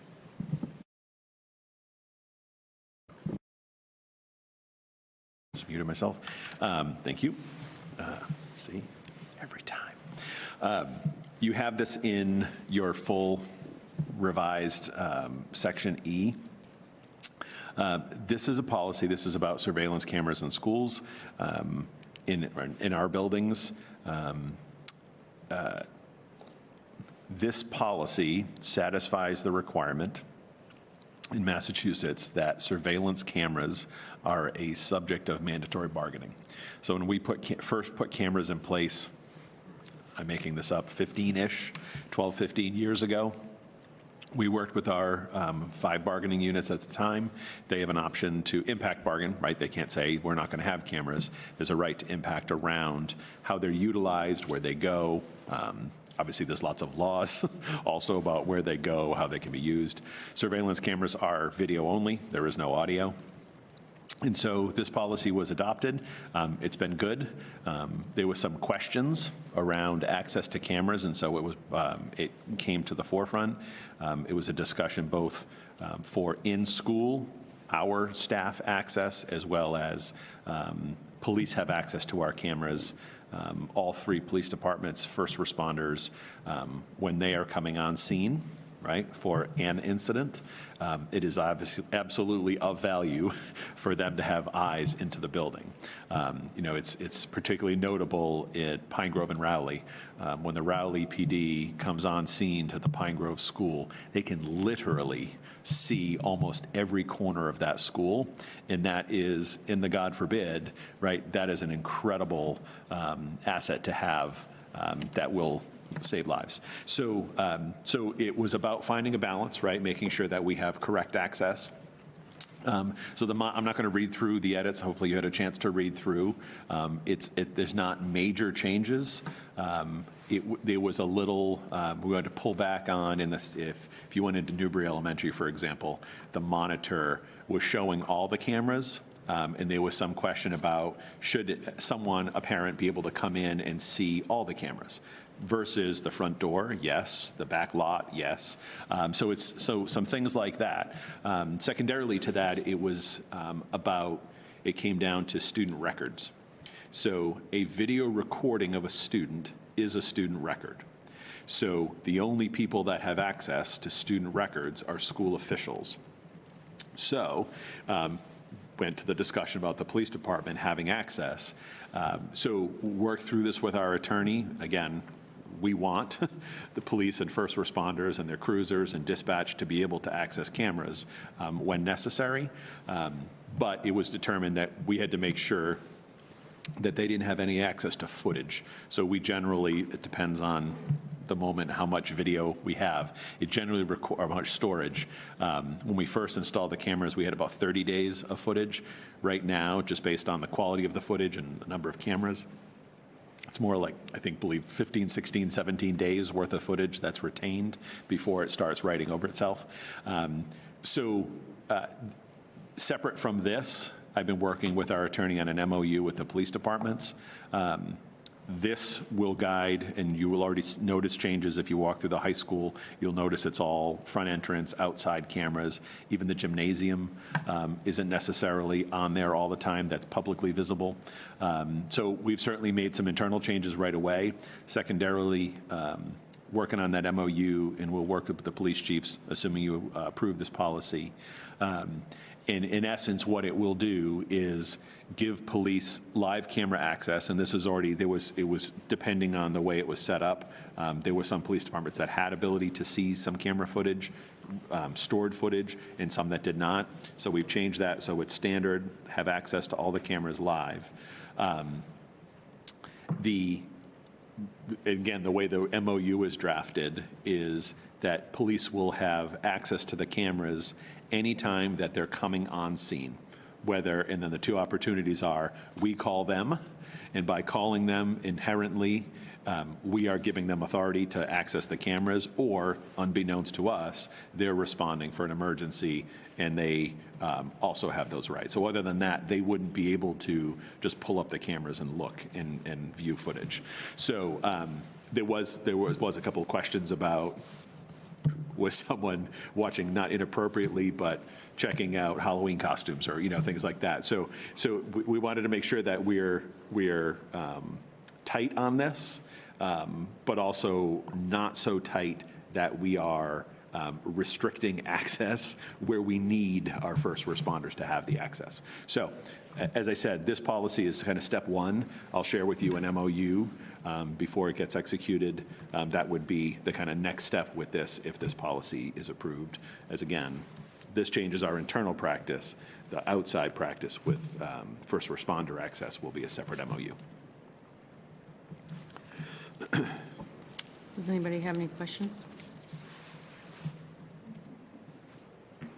I know. 2 questions. First one is buses. Where do cameras on buses fall? So separate, because those have audio. So those are, per our bus contract, talks about those. I mean, I suppose we could, do we have a separate policy? It's not referenced in this. I don't think we have a separate, that's a question I can look into. Should we have a separate specific policy for buses, right? Because that's a different, we had a meeting on the technology, very different technologies. As I said, audio is captured. But this does not cover, this is surveillance cameras, which are stationary on the buildings. Okay. Yeah, it doesn't look like we have a separate policy on it. I didn't even yeah. think to look about that before. Yeah. But I understand that sometimes there are cameras on the buses that are used in case there's an incident on the bus that the bus driver didn't observe. So it would seem to me as well that those would fall under student records. They would be yes. Yep. Yeah, so I don't know how that's handled, but. So the bus contractor, as our contractor, Mm-hmm. has to meet FERPA standards. Okay. So they have to make sure that is secure information. Okay. And while they're not our employee, they are, right? They act, our drivers act as our employees. So it's an employee relationship. So they have the access to it, which is different than an outside agency having access to it. Okay. And my understanding so far on those is that they do not stream. So I'd be curious how what criteria they might use and who would be eligible for reviewing the recordings. So what do you mean by stream? Meaning live? Yeah. It's not a live feed. Yeah, they're storing locally. Yeah. They talk, there's. No, the ability to request the video would go through either my office or a principal directly to NRT. But who on NRT like, that would be my question, is making sure that on NRT's side, we have some protections for students in place to make sure that that, Correct. right? Yeah. Yeah, I don't have an answer for that, but we can follow up on that for sure. Okay. This policy does not speak to that. Yeah, that's why I was curious, sort of where that falls, because everything else is sort of in here, except for that piece of the school day, I feel like. Okay, and my other question is, bottom of page 1, number 2, school administrators will not be, and it inserts the word routinely, continuously monitoring. Is continuously supposed to be struck there? Like, would there be instances where there would be an exception to this continuous monitoring? So the idea, again, so this is language that is also born out of negotiations with employees, that it's not, you hear the language throughout, that this isn't, the surveillance camera is not used to look for problems, right? So that is, it's the idea of it's routinely just continuously left on and monitored. So if there was a time where we needed to have it on, like live 24/7 for something, fine. But the idea isn't that we're setting it up in something other than a front door or outside access. Okay, That's the idea. thank you. Does anybody else have any other questions? Can I have a motion? I'll make a motion to approve revisions to policy ECAF related to use of security cameras in schools as recommended by the Policy and Advocacy Subcommittee as a first reading. I'll second. Any discussion? All those in favor? The next section is policy review, section E. The superintendent will review proposed changes to section E of the policy manual. So I will definitely not read through the entirety of this, if that's what you're looking for. Good. So this is, again, as you know, the Policy Subcommittee on its normal cycle reviewed sections A, B, and C last year, D, E, and F this year. So earlier tonight, they had the last section confirmed. After they discuss it, Nicole made the edits, and so you have the entirety of section E. Section E review detailed, the document titled Section E review details each of the changes, or if it was left alone. And then Section E shows the red line markup, or any of them that were changed. Does anybody have any questions? Can I have a motion?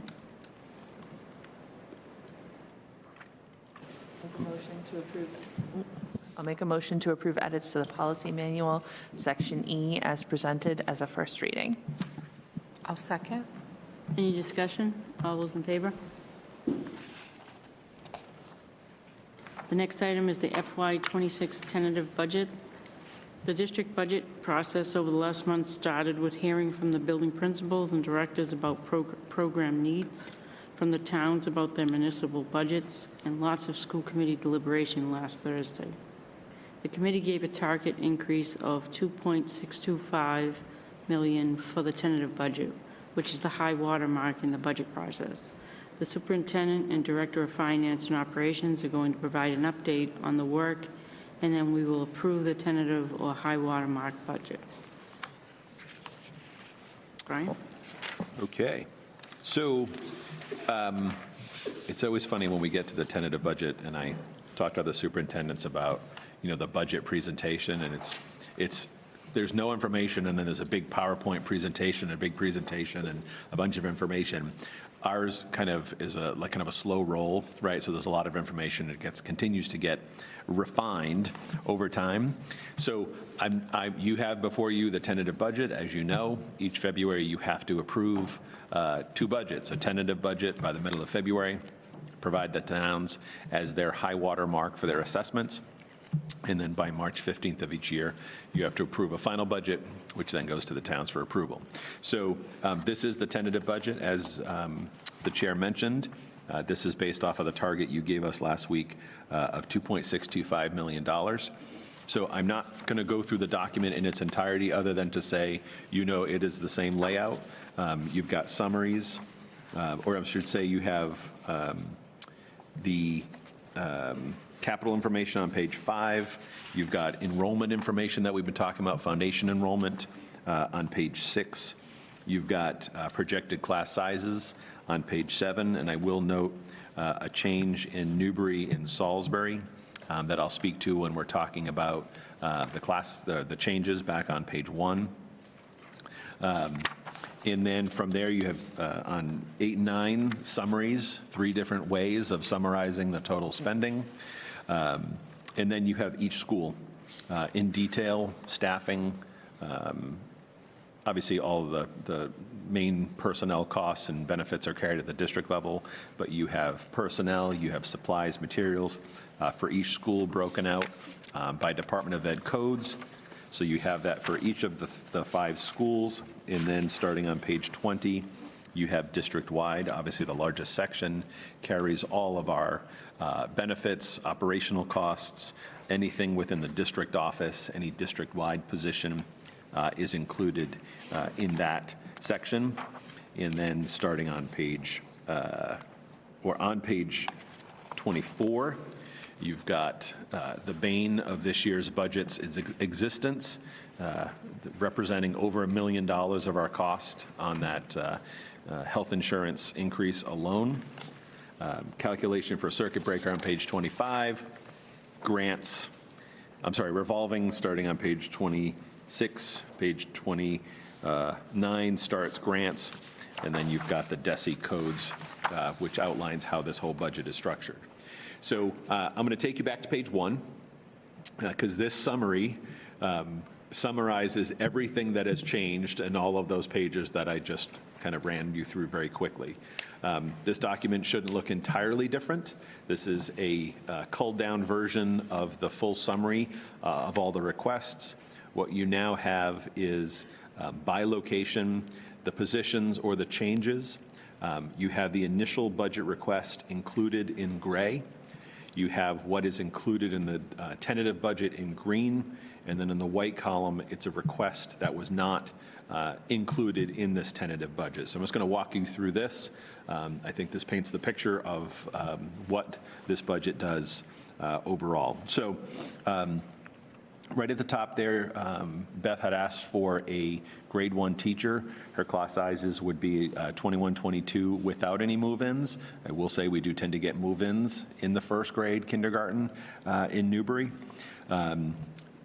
Michael had kept a teacher in his budget, knowing it made class sizes very small.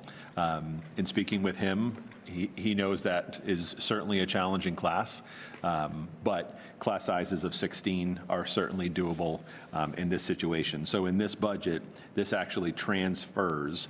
The likelihood is it wouldn't end up being a literal person, but it transfers the funding for that one staff member from Salisbury to Newbury. And so you can see back on page 7, you can see the resulting class sizes at Newbury in first grade are 16, 16, 16, and 16. So it goes from 3 sections in kindergarten to 4 sections in first grade. Again, that's before any move-ins. And then Salisbury, the second grade, ends up being 17, 18, 18. So still in those low to mid-teens.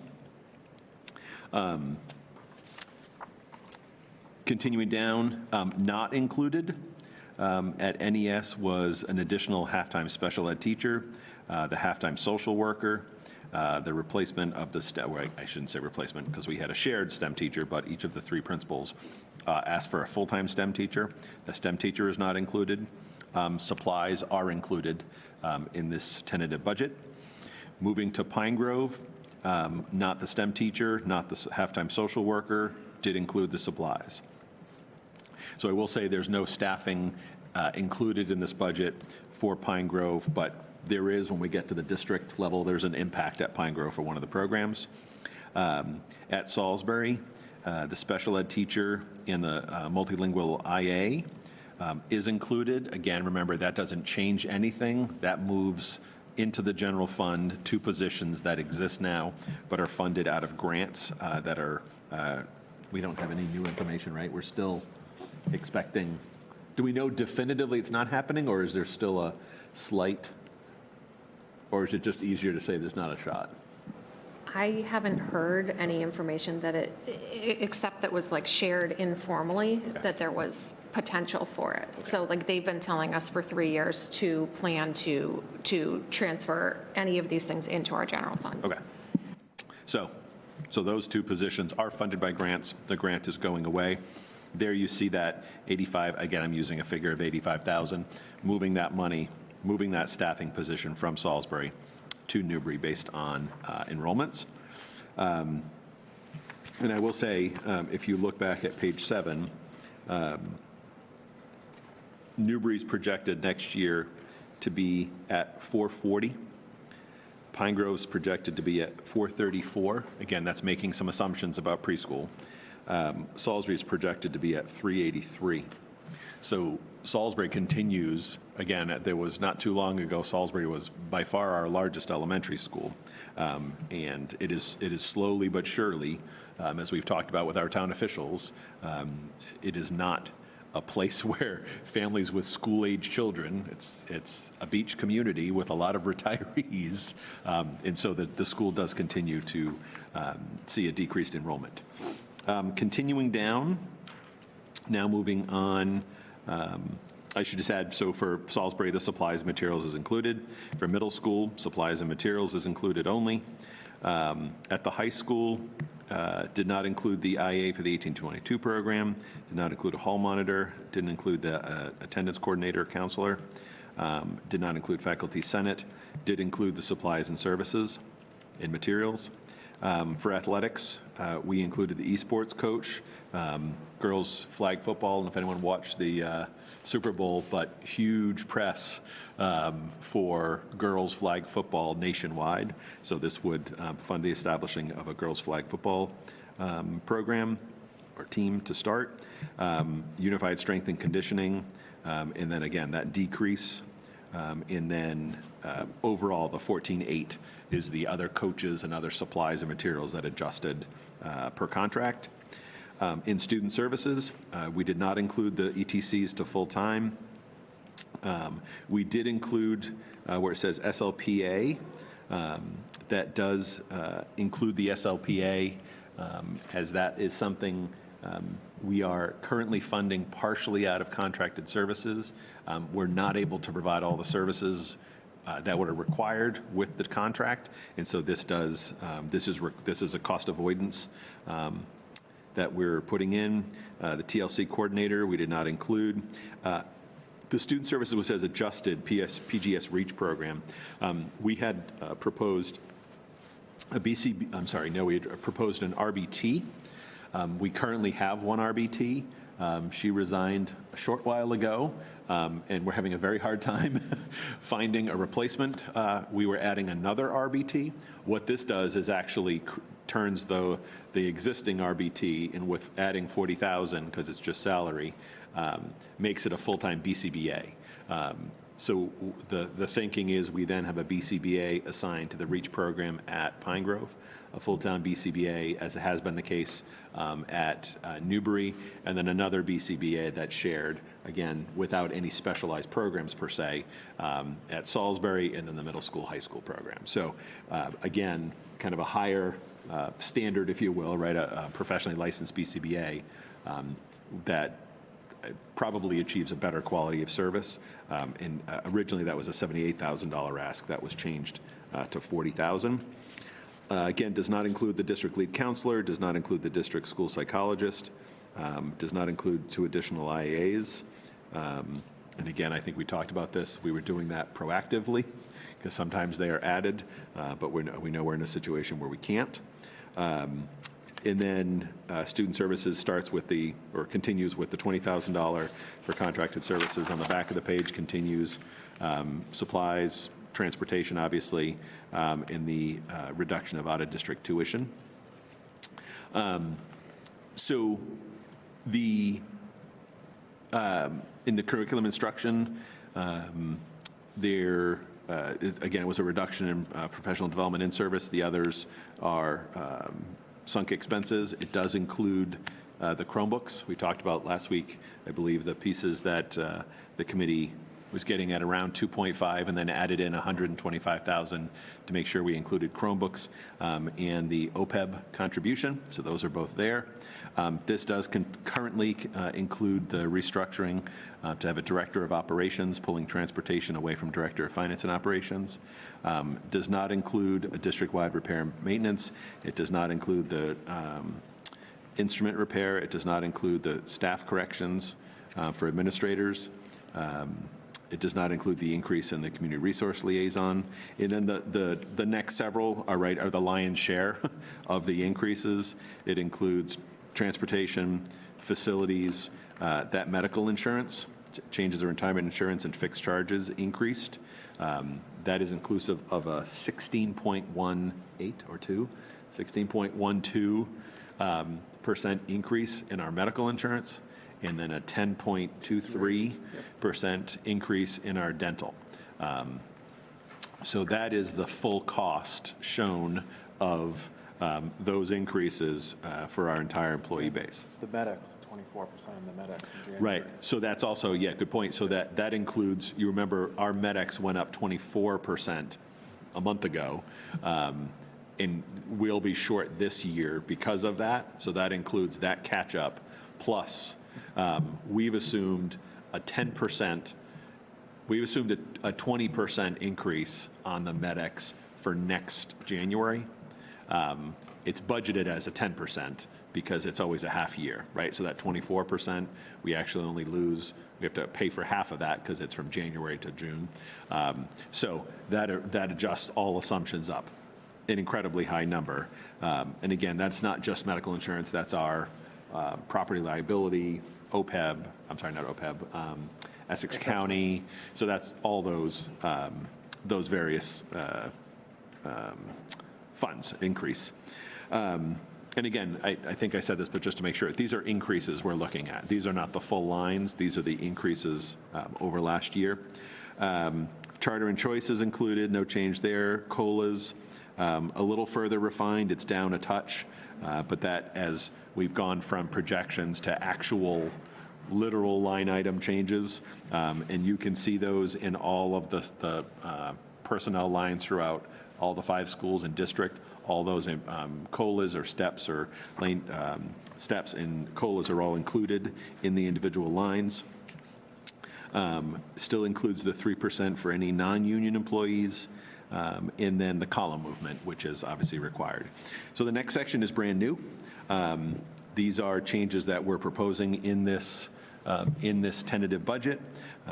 So we are proposing to eliminate the wellness coordinator.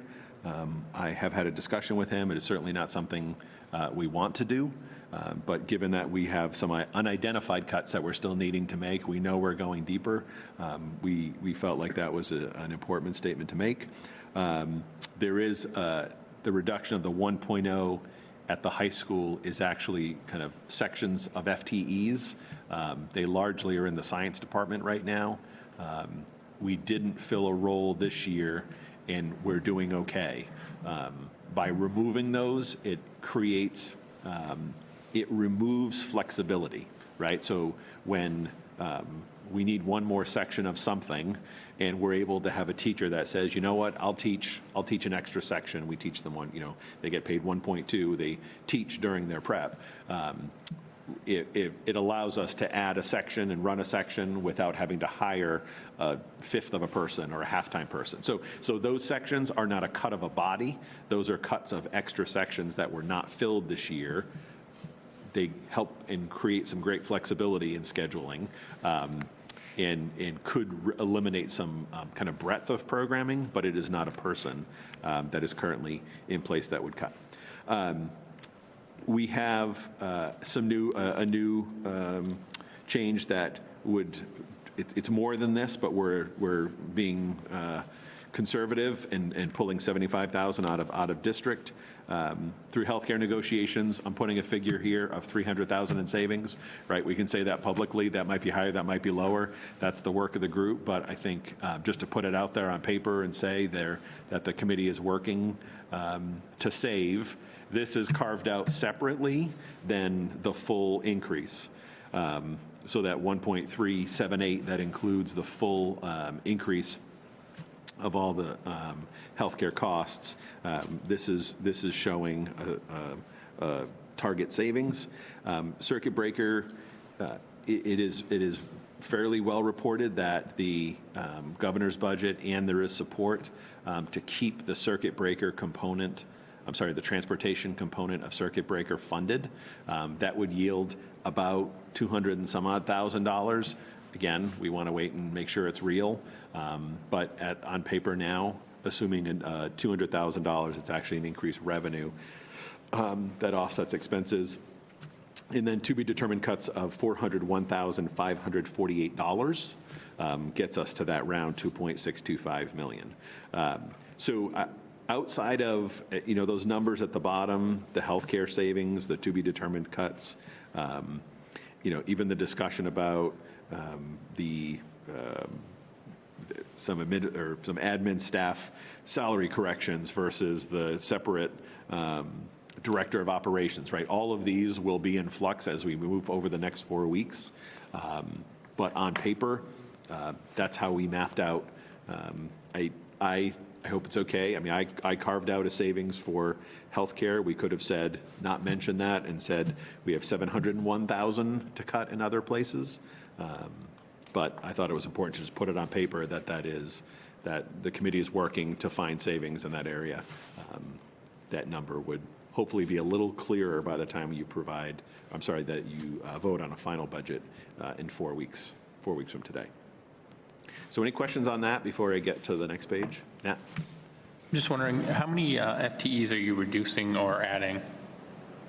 How many FTEs? You may not know because of the to be determined cuts, but so far. So, so on the first page, there is not. So on the first page, until we get down to the SLPA, check me and make sure I'm not lying, right?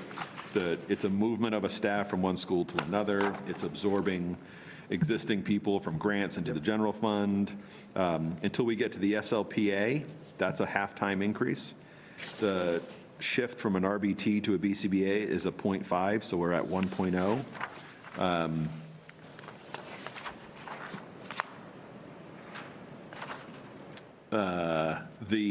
The district admin restructure, director of operations would be a 1 if that were to continue.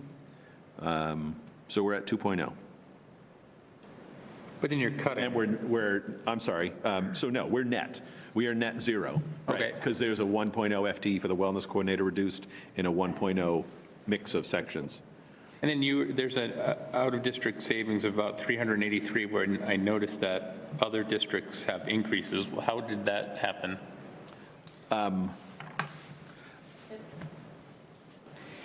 We've been able to keep students in district, in our in-district programs, and that's why we're actually we're staffing those. And we also have some students who were in residential and are graduating. So that is bringing the tuition down. So to keep students in district, it requires more IAs and stuff like that? Yeah, it requires, we have to service the students, like we're in the TLC program, we have to have the related services. So it definitely, we have to look at the staffing and make sure that we support those programs so the students don't go out. But it's obviously a savings for the district to keep them. Yes. Yeah, okay. Yeah, because one student going out, could cost $80,000 plus transportation. I was going to simply say Shannon and Joelle and the principals and the ETCs and have done so much work to try and build those programs. And there are new students who have gone out, right? So this year, that is not typical that you see that number decrease like that. And right, so there's also the time where you have students age out and stuff. But it is a daily effort, the in-district programs, they're challenging jobs, and we're trying to staff them correctly to make sure that we can service our students here in our schools, and also staff them in a way that people will stick around and keep doing the jobs. And how many students are in those programs that we're saving money not having them out? So right now, in the TLC program at the elementary level, we have about 24. And then I can go, do you want me to go through each program? No, but I'm just saying is, if you were to look at all those programs that we have that we've put in place and all the students are there, how much money it would have cost the district? Oh, absolutely. I mean, just looking, I think we just looked at our REACH program, and it would, because we didn't have a REACH program at the elementary level, 3 years ago? That's at Pine It's about $900,000 that we're saving just in that program. Because I just think it's important that people understand that we're adding these positions to those programs because they are challenging programs to keep here. How much money it would be costing if we didn't have. We have 3 programs, correct? We have the REACH program at each level. We have the TLC program at each level, which is primarily students with autism. We have the medically fragile program at the elementary level, and we have an essentials program at each level. Right. And I think it's something that should be highlighted, those programs, to Absolutely. really let people know how we're keeping students in their communities and how much money we're saving. And it's so important because the students, once they have to go to another school, they're on the bus, they have long drives, they're away from their home communities. So we're saving money and we're keeping the funding in our district so we can support our students rather than sending it out to other schools. And it's just so important for them to be in their community, you know. Absolutely. We're actually working, obviously, we're a member of both the North Shore Collaborative, North Shore Consortium, and CREST Collaborative, but a lot of times their programs are full, and they're having the same staffing challenges we're having, I'd say in some cases more, with the more severe programs. And so we've been even talking with other, our neighbors, our peers, the kind of North Shore superintendents and special ed directors to see, hey, we have a great 18 to 22 program, and if you have a low incidence, right, if you have a low number of students in a particular need, whether that be TLC or essentials or 18 to 22, sometimes it's more cost effective when we've had a student tuition in, or we have someone coming in now, right? 18 and 22, we've had, tuition a student out to another district, and it's far more affordable. So all those things are constantly in motion, and it's a lot of work. Yeah, so I want to thank the special ed department for all that you do to keep our students here and to try and keep our costs down. Absolutely. Can I just ask one thing? Shannon, it's so loud. Sorry. Shannon's directed, if the budget can't fund any one of these ones that were left off, is there a risk of students having to go out? So if we look at I know the instructional assistant with benefits that you asked for, the district school psychologist, the TLC coordinator, is the budget not funding those going to cause? No, the ones that we've kept in the budget are the ones that we have to have because we have to be able to service the students. So those specific ones would cause students to have to go out because we're not meeting the obligations of their IEPs. Thank you. I would just say some of them, like the TLC coordinator, increasing the ETCs to full-time, lead counselor, is about, I'm going to say staff wellness, right? And the amount of work being done, the amount of work that ETCs are doing, we call them half-time. They're not half-time at the elementary level. And so that's as much about actually paying them the FTE that they're working. But yes, anything that is required is, the IAs is that coming? We don't know. Someone could move out and an IA, right? We could be eliminating an IA. But yeah. So moving on, is there any other questions? Moving to page 3, again in summary, the I shared this with you via email earlier. We adjusted the fall budget in December. We increased Chapter 70 to be reflective of the actual Chapter 70 for this year. And then we put that money into stabilization. So it's in the stabilization line to fund stabilization. We backed out those two revenues, so we knew the real revenue. So the Chapter 70 of 156,900 is the real new increase, but we hadn't backed out the fact that we would be taking that out of stabilization. And so the net impact on the assessments is a little bit lower. Collectively, it's 150. 159, 544. I was going to say, Brian knows that number literally. So it's 159, 544 lower because of, you can see that on page, probably what, 24, 23-ish? On page 20, page 22 in section 5500, you can see that stabilization was 75,000, and then it really moved to 150,000 for the current year. We adjusted it up by 159,544 so that we could move that into stabilization. So it goes back to the 150 for next year. So that's that reduction. It's a false reduction, right? There's no net impact. It's just bringing it back because we could have shown the real increase in Chapter 70 had we not adjusted the fall budget, and we'd be capturing this year's increase plus next year's increase, or done it this way. So the net change there is we didn't make any changes in the assumptions for revenues other than Chapter 70. And then the first time you're seeing here the capital debt calculation as well. So this produces an overall operating increase of $2.465 million, an increase of 4.75%.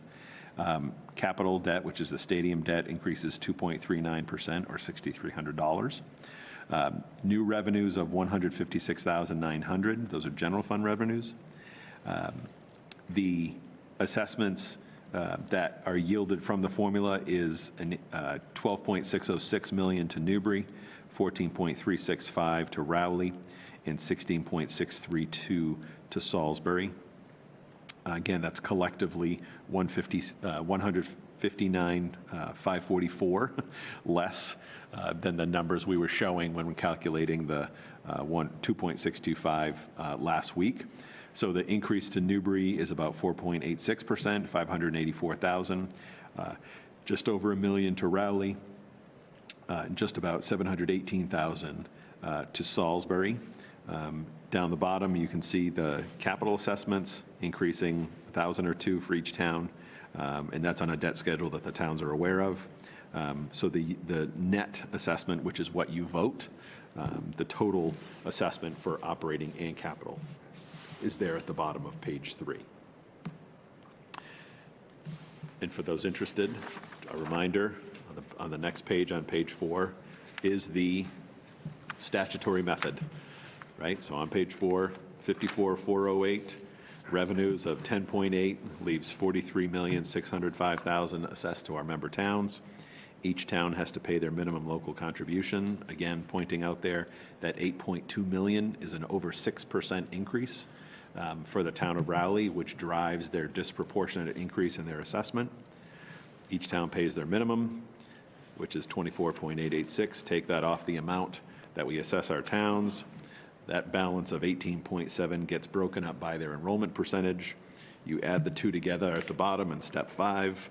Your minimum local for Newbury, 7.193, plus their above minimum of 5.4 is that 12.606. So, and the same is true for each town. So any questions on that? Or opinions or thoughts?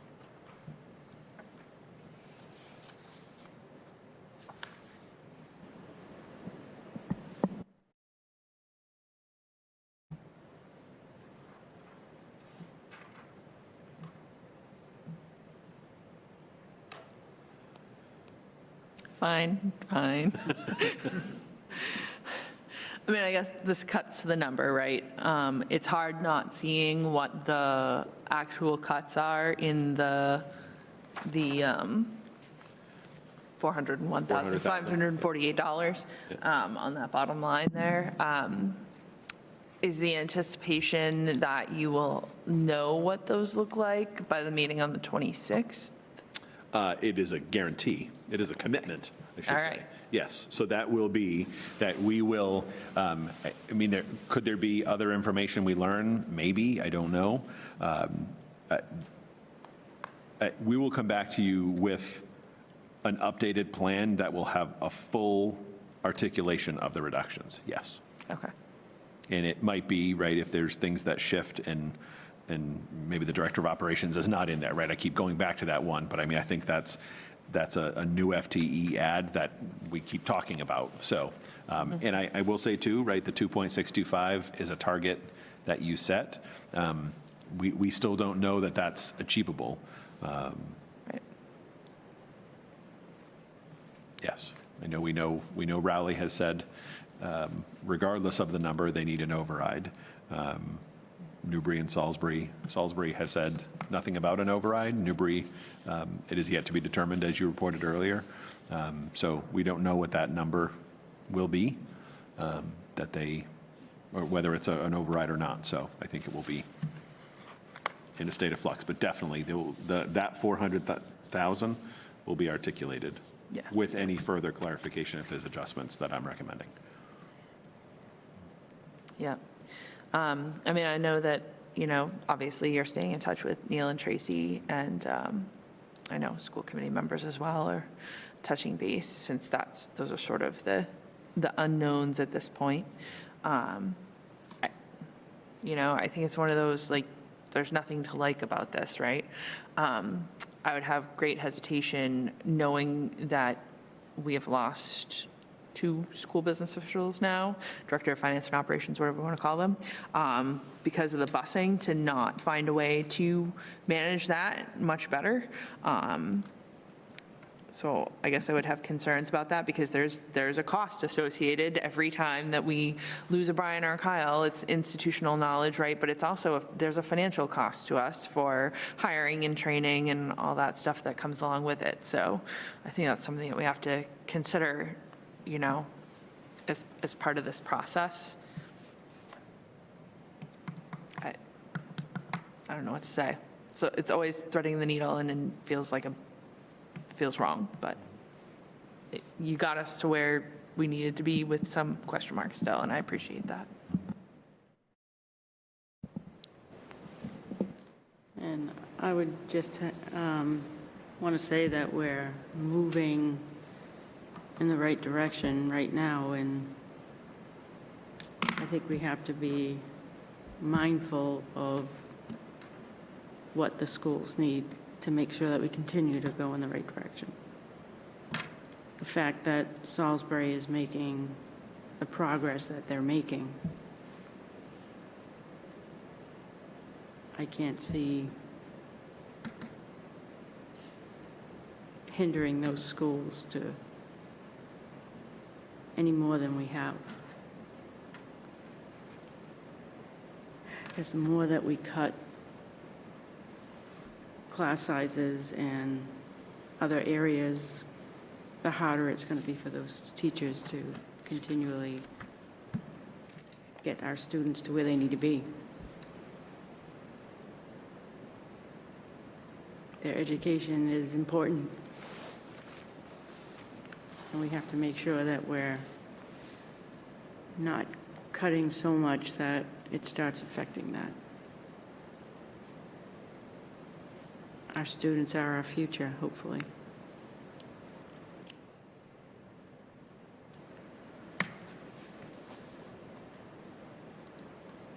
I think the concern I have is that we're cutting with the stated goal that we've done in the past of avoiding overrides, for fear of being dinged when we look at a school building project in a few years. If at least one town and possibly 2 towns are doing overrides regardless, I don't have a lot of faith that a few years from now, people will differentiate between an override for town operating costs and an override for schools. And so I fear that we are cutting to fund other town programs. And that, I think y'all know I don't agree, I understand but don't agree with the cutting to avoid overrides. Cutting when there's going to be one anyway is just, I just feel like that's a double risk.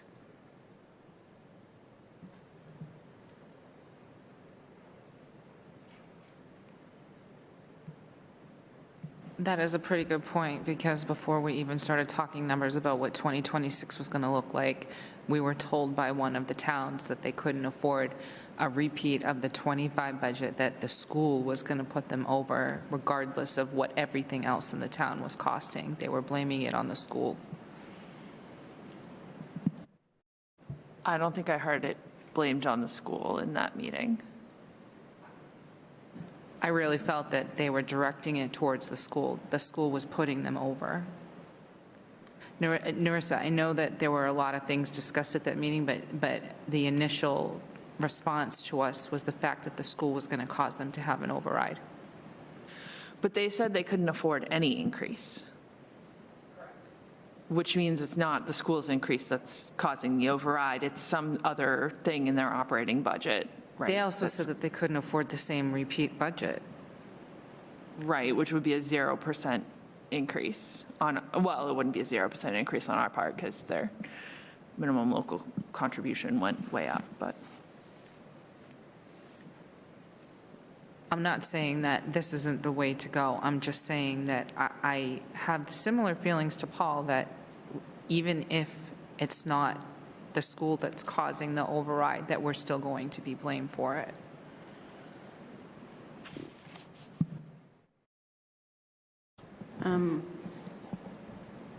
We, as a school committee, have to present to the towns what we feel we need, and I think we've done that. However, we need 2 of our 3 towns to pass of course, we want all 3 towns to pass their budgets, but we have to work with our towns because we need them just as much as they need us. I agree. So it's a fine line that the towns and us have to, not that it's going to make a big difference, but we do have hopefully our state legislators will be able to make it on March 5th, right? That's when they're coming? Yeah. March 5th. And we can have that discussion with them, and hopefully they can bring it back to their legislative bodies as so things have to change. All we have to do is look at what the state has given us, $8 million. It's shameful. That it is shameful, and that it's being borne on more and more on the towns. The budget season's difficult every year. It's just getting worse and worse because costs are going up higher and higher. And I think the 3 legislators that we have are trying to do what they can, where they can do it. With Rep. Kastner proposing a bill for regional transportation so that it's brought up every year, that she's trying to remind them that we were promised 100%. So they are trying to do what they can.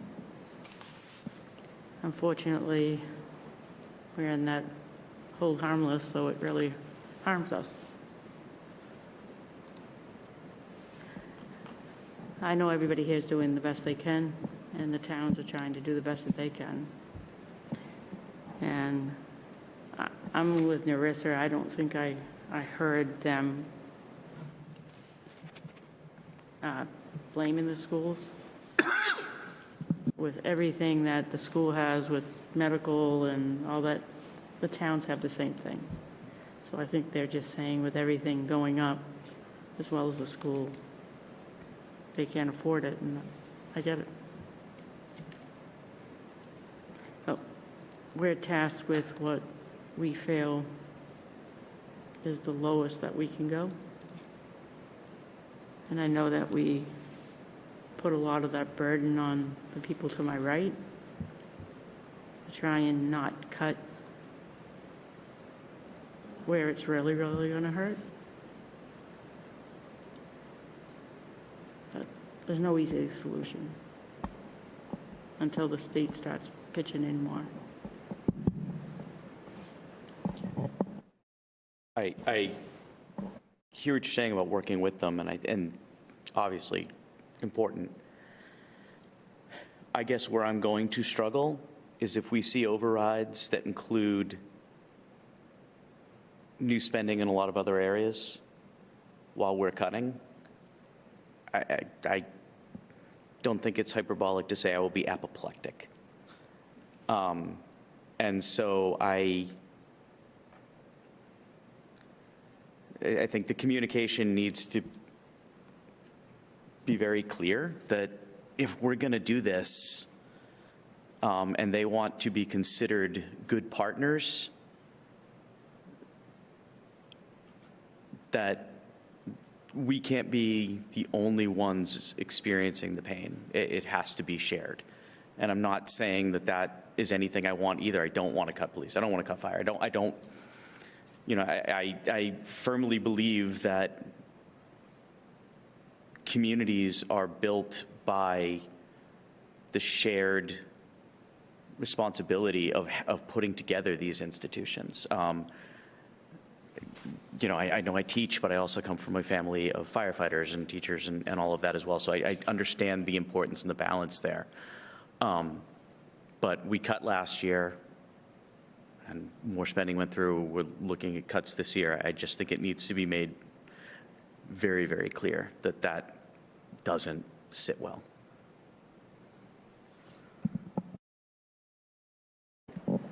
I think we've had really good conversations with the towns, better the last few years than we have had in the past. And you hope that everybody's coming to the table being honest. Because I always say those meetings are specifically to be open and honest about what's going on, and I think all of us have been transparent. Well, I'm not accusing anybody of dishonesty. I just don't feel that we are valued as much as certainly I value education and the need for that. No, I agree, and I think it's going to come down to if there is overrides, what's important to the town, with the town people. And that's why I was making that suggestion that maybe we have to go to the senior centers to explain our budgets and things like that, go to different venues in the towns to make them understand how important education is. Sign me up. I'm there. You know, because I think part of that falls on us to 100%. And I think also we heard in that DCC meeting that our select board members and our finance committee members don't hear from the community members who do want the town services, that think that school and fire and police and library and senior centers and sidewalks and trash pickup or whatever else it happens to be are valuable enough for them to vote that. And if, you know, it's also on the community members who want these things to be speaking to our finance committee members, our select board members, to be coming here and telling us we want these services, because in the absence of that communication, then the people who need to choose to put a override on the ballot aren't hearing that there's likely to be success or success is possible ahead of time. So the political calculation that we're making here of trying to find that line of where can we cut to so that we're within that zone that the towns can afford, but not cutting so deeply that we're wrecking our schools, are not shooting, like, this number is a political calculation. It's not a calculation of what's in the best interests of our students. But we're not the only party to that political calculation, and that calculation comes from communication from people in the towns. So I think that's an important point as well, because I know I hear it. I hear it from community members. We want this, we want that, we want the good schools, we want the services. But that communication needs to travel not just to us, but also to the people who control the town budget. I think a lot of times people don't know where they can go to express what they want or not want. And having that forum for the school committee coming, explaining different things, or the town coming to explain. I think we have to create a forum for people to be able to have that discussion.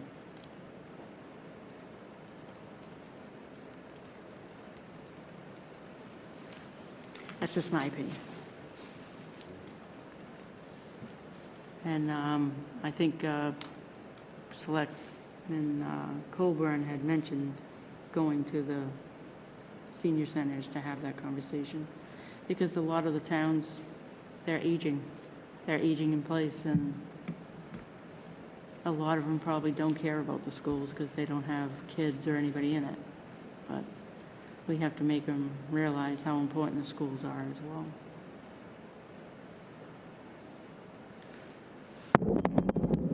Sorry, Owen, I was going to point to you, talking with my hands, is for students like you, Owen, you want to make sure that you're having a good education so you can go on to whatever you want to do after school.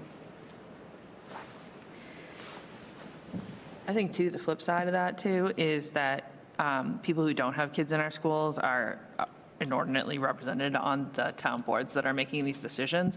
And, I mean, off the top of my head, I think that there's 4 select board members and town finance committee members across our 3 towns that have kids who are school age, not even necessarily here, but it's a very small number compared to the actual population.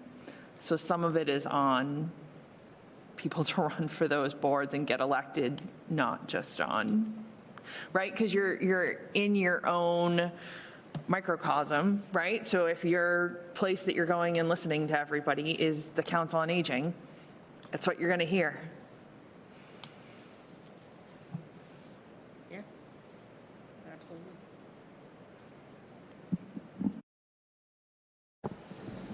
Okay. And I just want to say, I'm not absolving everyone of their duty to go elsewhere, because I intentionally go everywhere and listen to everyone, and I know that is not right. That's what elected officials should be doing, is that they should not be listening to one voice. There should be no inordinately loud, set of individuals in their ears. They should be listening to everyone, all the townspeople. But I just think we, as the school committee, need to create some type of a forum for educating people that want to be educated. Okay. Anybody have anything else? A motion? Motion. Make a motion to approve the fiscal year 2026 tentative budget of $54,678,290, including both operating and capital debt costs, with a total operating expenditure of $54,408,696 and capital expenditure of $269,594, resulting in combined assessments to the communities of $43,785,103. to be apportioned part of the regional agreement, and with the remaining balance of $10,803,185 being funded by other state and local revenues. I'll second. Any discussion? All those in favor? All those opposed? The next item is the 2025-2026 school year calendar. The superintendent will go through the proposed calendar for the 2025-2026 school year. I will keep this really simple. It's this year moved forward into next year. So it's literally the same calendar, where the days fall, the start of school the day after Labor Day. The only thing that shifts is because of the way the winter break happens, this returns to a half day before the winter break.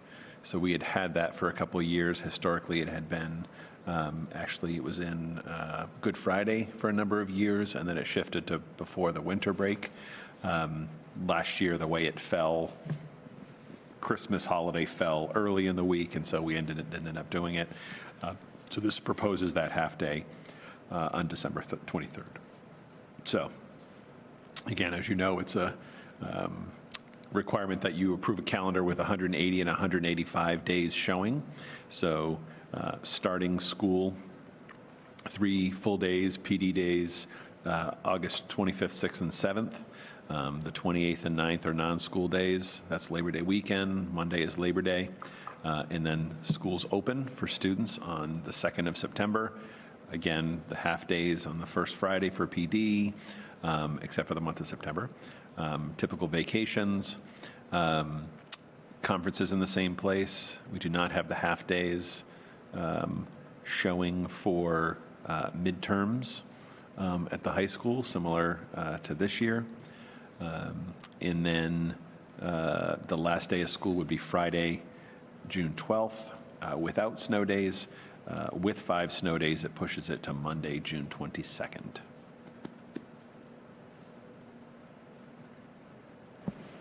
Any questions on the calendar?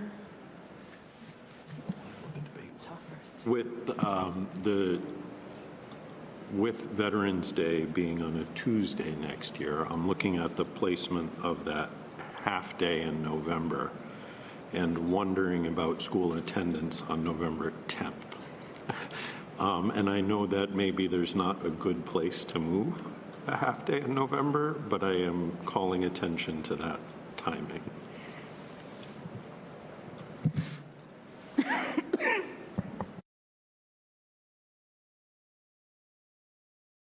Could do the teachers a decent and move it to Halloween. Give them a half day less of sugar-amped kids.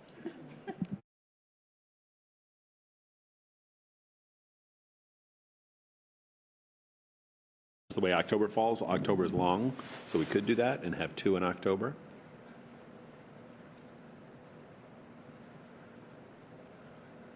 Now, as a teacher, I feel like that's a win situation there, but.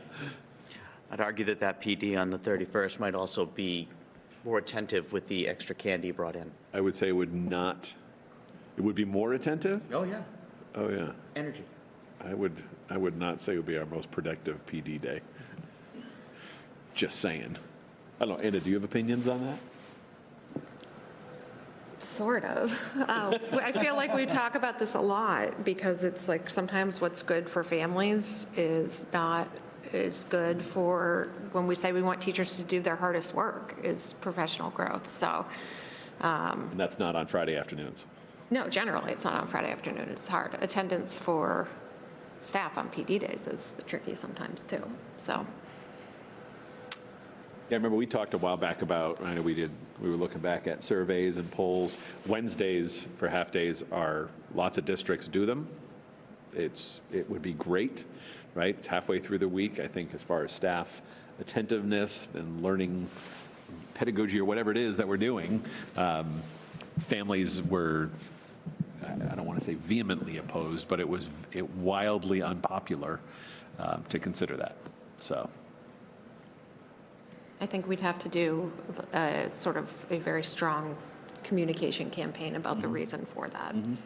Because I think that the survey was, what would you prefer? And as a parent, if someone said, would you prefer to start your weekend earlier or find childcare on a Wednesday afternoon, I would pick the Friday too, but. What was it before Fridays? It was Mondays, right? It's never been Wednesdays, so It's we've never never been had in the middle of, Wednesdays. it's, No. I was going to say, it's always been. Fridays, but and Mondays during weekend. COVID. Yeah, it's been historically, it's been Mondays or Fridays. Yeah. Either way, it's attached. I mean, I think on a Monday, educators may be fresher. Either way, it's attached to a weekend, which can make it challenging for attendance for all involved. Have you ever? I was just going to say, I know that Ipswich does every Wednesday afternoon throughout the entire school year. Have we ever explored that opportunity as just something to think about? So that's what I was just saying. We polled 3 years ago. It was just post-COVID, I believe. I want to say it was 21. You all wanted to poll, and we polled families, and we said your preference, and it was a strong heck no. So districts that have. I know Wednesdays is a bad day because it's really hard to get a midweek day off. Yep. In many situations. Did we ever talk about the 1 hour every day, like every week? We did. We talked about that, and I don't believe it's of value. You don't have the same amount of impact for the time with an hour. I mean, I'm watching Kelly shake her head. I mean, an hour is like, just like that. Can I chime in here? Like, of course. Just as an educator, I'm like, no. By the time you don't get that hour. As someone who my schedule looks a certain way, in the schedule, you don't. It's not. Yeah, in a half day, you can say we get a solid 2 hours. Yeah, right. maybe. That's a good assumption. But an hour, you're not. You're not going to see the return of that. Yeah. No. Down the middle and just possibly do some Wednesdays?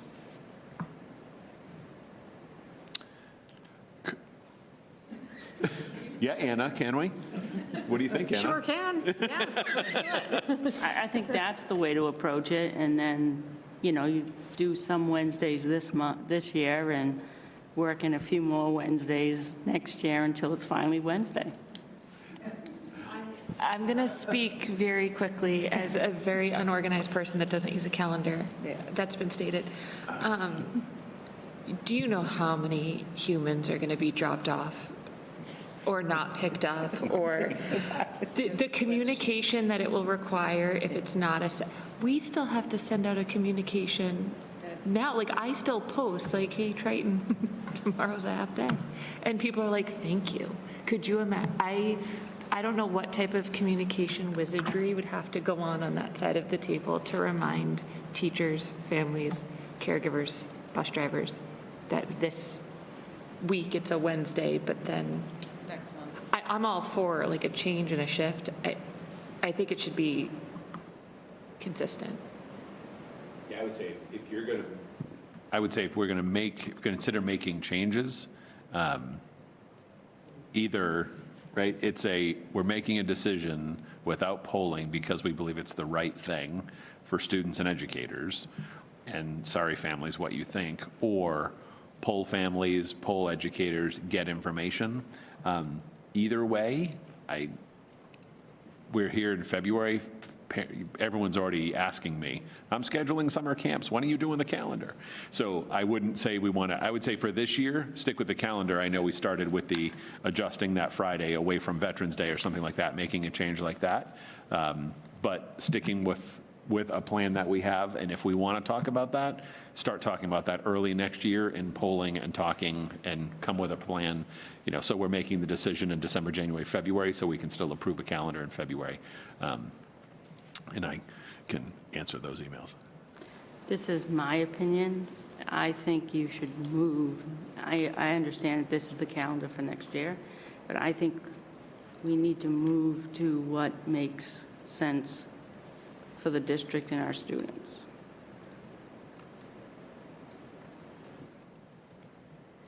'Cause That's my opinion. Sitting on this year right now,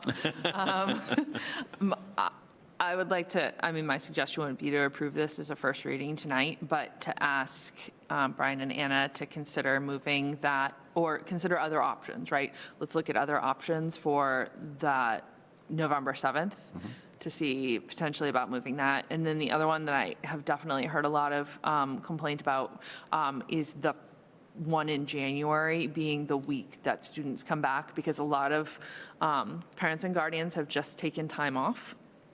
And then it's like an almost immediate, by the way, you also need another day where you're either finding childcare or, I mean, to be fair, many of our parents and guardians do take the time to take care of their kids. It's not a childcare situation that they're going to. So I don't know if that one can be moved at all, but that's the other one that I'd like to consider, to just seeing if there are other options that might be a good fit. I would say that one's easier. I mean, I don't see a difference scheduling-wise between the 9th and the 16th. I don't want to put you on the spot, which is why I suggested No, first reading. I think. I want to put her on the spot. I think there'd be some, I think it would be an easy move. I would just want to, because it's right in the middle of when they start mid-year assessments. So I would just want to confirm with our reading and math specialists, what impact would that change? The if- moratorium. 16th also appears to be the long weekend. Say that one more time? Oh, then that puts it onto the long weekend, Oh, move it 1 week? to the That 16th. would, see, that would be very appreciated by families, I think. And staff. And that's, yeah. Wait a minute. Yeah. But Desi's going to be reporting staff attendance next year, so we're fine. I'm sure that will have. Want to chime in? Yeah, I just wanted to say, again, not for this year maybe, but just for the future, I would like to put it out there. I think it's important to keep in mind, like, March is a really long winter month. It's cold. There's nothing to break that up. And I know that one year there was like a wellness day or something then, but just to put it in the back of your mind, like, keep it in mind, that's a long time for students as well. And I'd love to see that, some thought put towards that in the future. Thank you, Owen. Could do 2 PD days in March.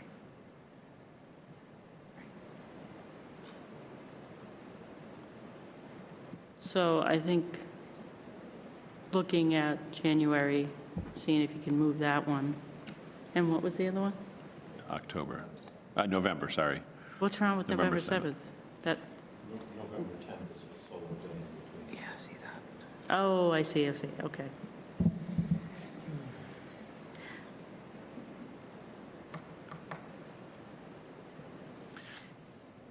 We can take that and bring it back in March for Yeah. second reading. I don't think moving, I don't know. I don't know what the logistics are too, but I don't think Owen's got a bad idea about moving the half-day PD day in March, just see if you can bump it back a little bit, even if it's not a full day off, at least it maybe breaks it up a little bit. I know parent-teacher conferences for the elementaries are in there, and you can't do it on those days, but. Was it a conversation that we had because we put in a full day off and extended the school day a year, and before we even got to March, we were talking about this current year's schedule, and we got rid of it in the next iteration of it because of the burden that we were hearing of a half-day and 2 additional half-days for conferences on parents with young kids. If we're adding if we're moving one from November to March, that would still need a 4th day of childcare in March. Are we ready to do that? Is that what I'm hearing? I didn't suggest moving one from November to March. Oh, that's what I thought I just I think it heard. was just bumping No, March I 6th just- to March 13th. Yeah. Okay, bumping it sorry. out. I thought you meant moving the November one to March as well, and then we would be adding another half-day on people. And Owen, we have talked a lot about trying to break March up for everyone, and we really did put a complete day off of school where it wasn't even PD 2 years ago, but it did cause problems. And we recognize that. We're still trying to figure out a solution. I bet it was great. in the high school and middle school, but the kindergarten, first, second, third, fourth, fifth grade families really struggled with having half days for conferences, attending those one day for conferences, and then also finding childcare and then a full day. It was really tough on the elementary age, but I guarantee you the high school, middle school was probably amazing. If you had them on Wednesdays, you wouldn't have to worry about the Friday and Monday holidays.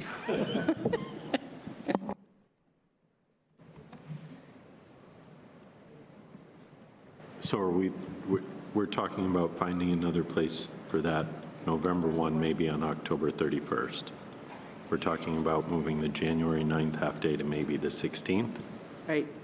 and then maybe moving the March 6th half-day to the 13th. Is that sort of the summary of the last half hour? That's what I heard. Very, I mean, personally, I would rather Anna look at the Yeah. right calendar and make, Yep. because Yep. we're just picking random Yep. dates, which is probably not the best way to go about doing it. right. We're just playing around the red So I would just squares, say and I'm sure to bring Anna it has back a. in March and see if any of the suggestions are doable. Sounds good. You want to approve it as a first reading? Yes. Yeah. Okay. Are we good to go? Can I have a motion? I'll make a motion to approve the first draft of the 2025-2026 school year calendar as a first reading and refer it to the March meeting for potential changes. I'll second, even though Brian's really confused face. I have a confused, I got it all. Got you. Any discussion? All those in favor? Got you. Wow, we've really given Anna some homework today. No, it's about time. The next.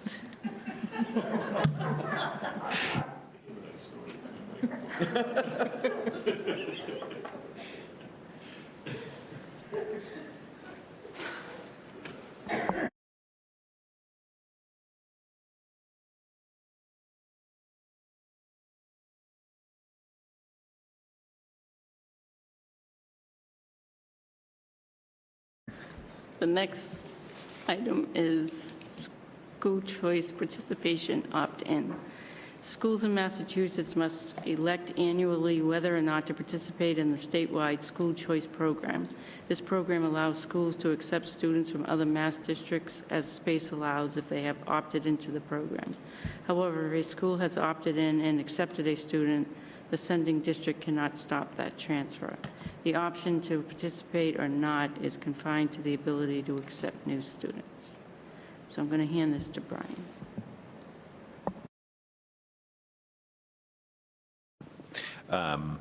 Every year you choose to participate in school choice. You cannot choose to participate in allowing your students to leave.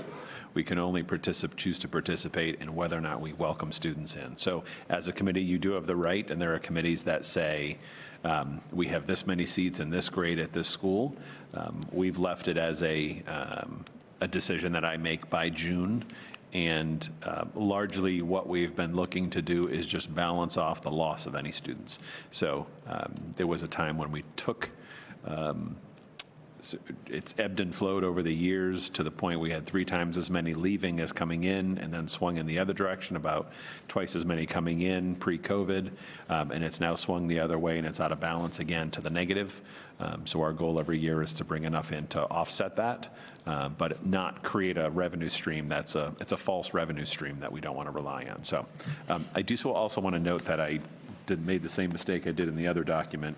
On that summary on page 2, charter and choice are swapped. So the numbers, the $136,000 increase is charter, the $25,000 reduction is choice. So, goes along with this agenda item. Yes. I'll make a motion to approve Triton's participation in the Massachusetts School Choice Program for the 2025-2026 school year, allowing the superintendent to accept new students as space permits, with a final determination made by the last day of school for the 2024-2025 school year in June of 2025. I'll second. Any discussion? All those in favor?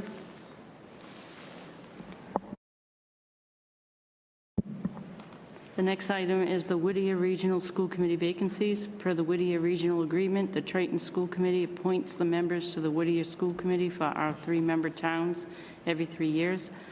Late last month, we received notification that both the Rowley and Salisbury seats would expire on March 31st of this year. The 2 incumbents have already submitted letters of interest.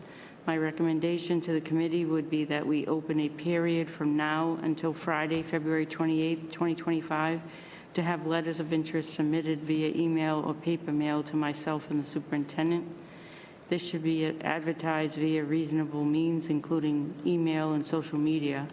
Our email addresses and the district mailing address are on the Triton website. We will bring those letters to you at the March 12th meeting for a vote to appoint candidates to the 2 seats. Is this acceptable to the committee? Okay, the next item is the subcommittee reports, policy and advocacy. Paul Goldner. Policy and Advocacy met earlier today, primarily discussing legislation that has been put forward for this next legislative session and potential actions that the Policy and Advocacy Subcommittee can take to advance Triton's interests at the state level, including our own correspondence and potentially urging other members of the community to correspond as well. We're also discussing ongoing discussions about the Student of the Month, as we have received limited nominations this year, partially as a result of changes that the schools are making. Brian touched on that earlier when talking about the Portrait of a Learner and how that might produce a new mechanism for us to honor students in the Triton School District. We meet again next month at March 12th. Personnel and negotiations, Matthew. We met on Friday the 7th to continue working on the healthcare with the PEC, and we're meeting again on the 28th at 9 a.m. You said the 20th? 28th, sorry. Finance, Paul Mayette. We met on the 23rd. I think the biggest piece of note is the unencumbered funds that we listed at $680,000 at our last meeting are now at $350 as of that meeting. We meet again, we are scheduled to meet again on the 27th, although I need to discuss that with you. We haven't had any meetings, and we don't have anything planned at the moment. Are we leaving that subcommittee intact? We just leave it I think we should, yeah. for the moment? Yeah. We'll leave it on there and then, I was going to say, I think our last point of discussion was that that subcommittee should stay intact and start working on facilities planning long-term, since, you know, we have other buildings in our district too. Yeah. Correspondence received, attached to the agenda, you will find a letter of recommendation for the 2 Whittier School Committee incumbents. Since we do not usually request to receive letters of recommendation, I opted to include this as a regular correspondent rather than part of the appointment process. The next item. I'll make a motion to adjourn. Yes. I'll second. All those any discussion, all those in favor? Have a nice evening.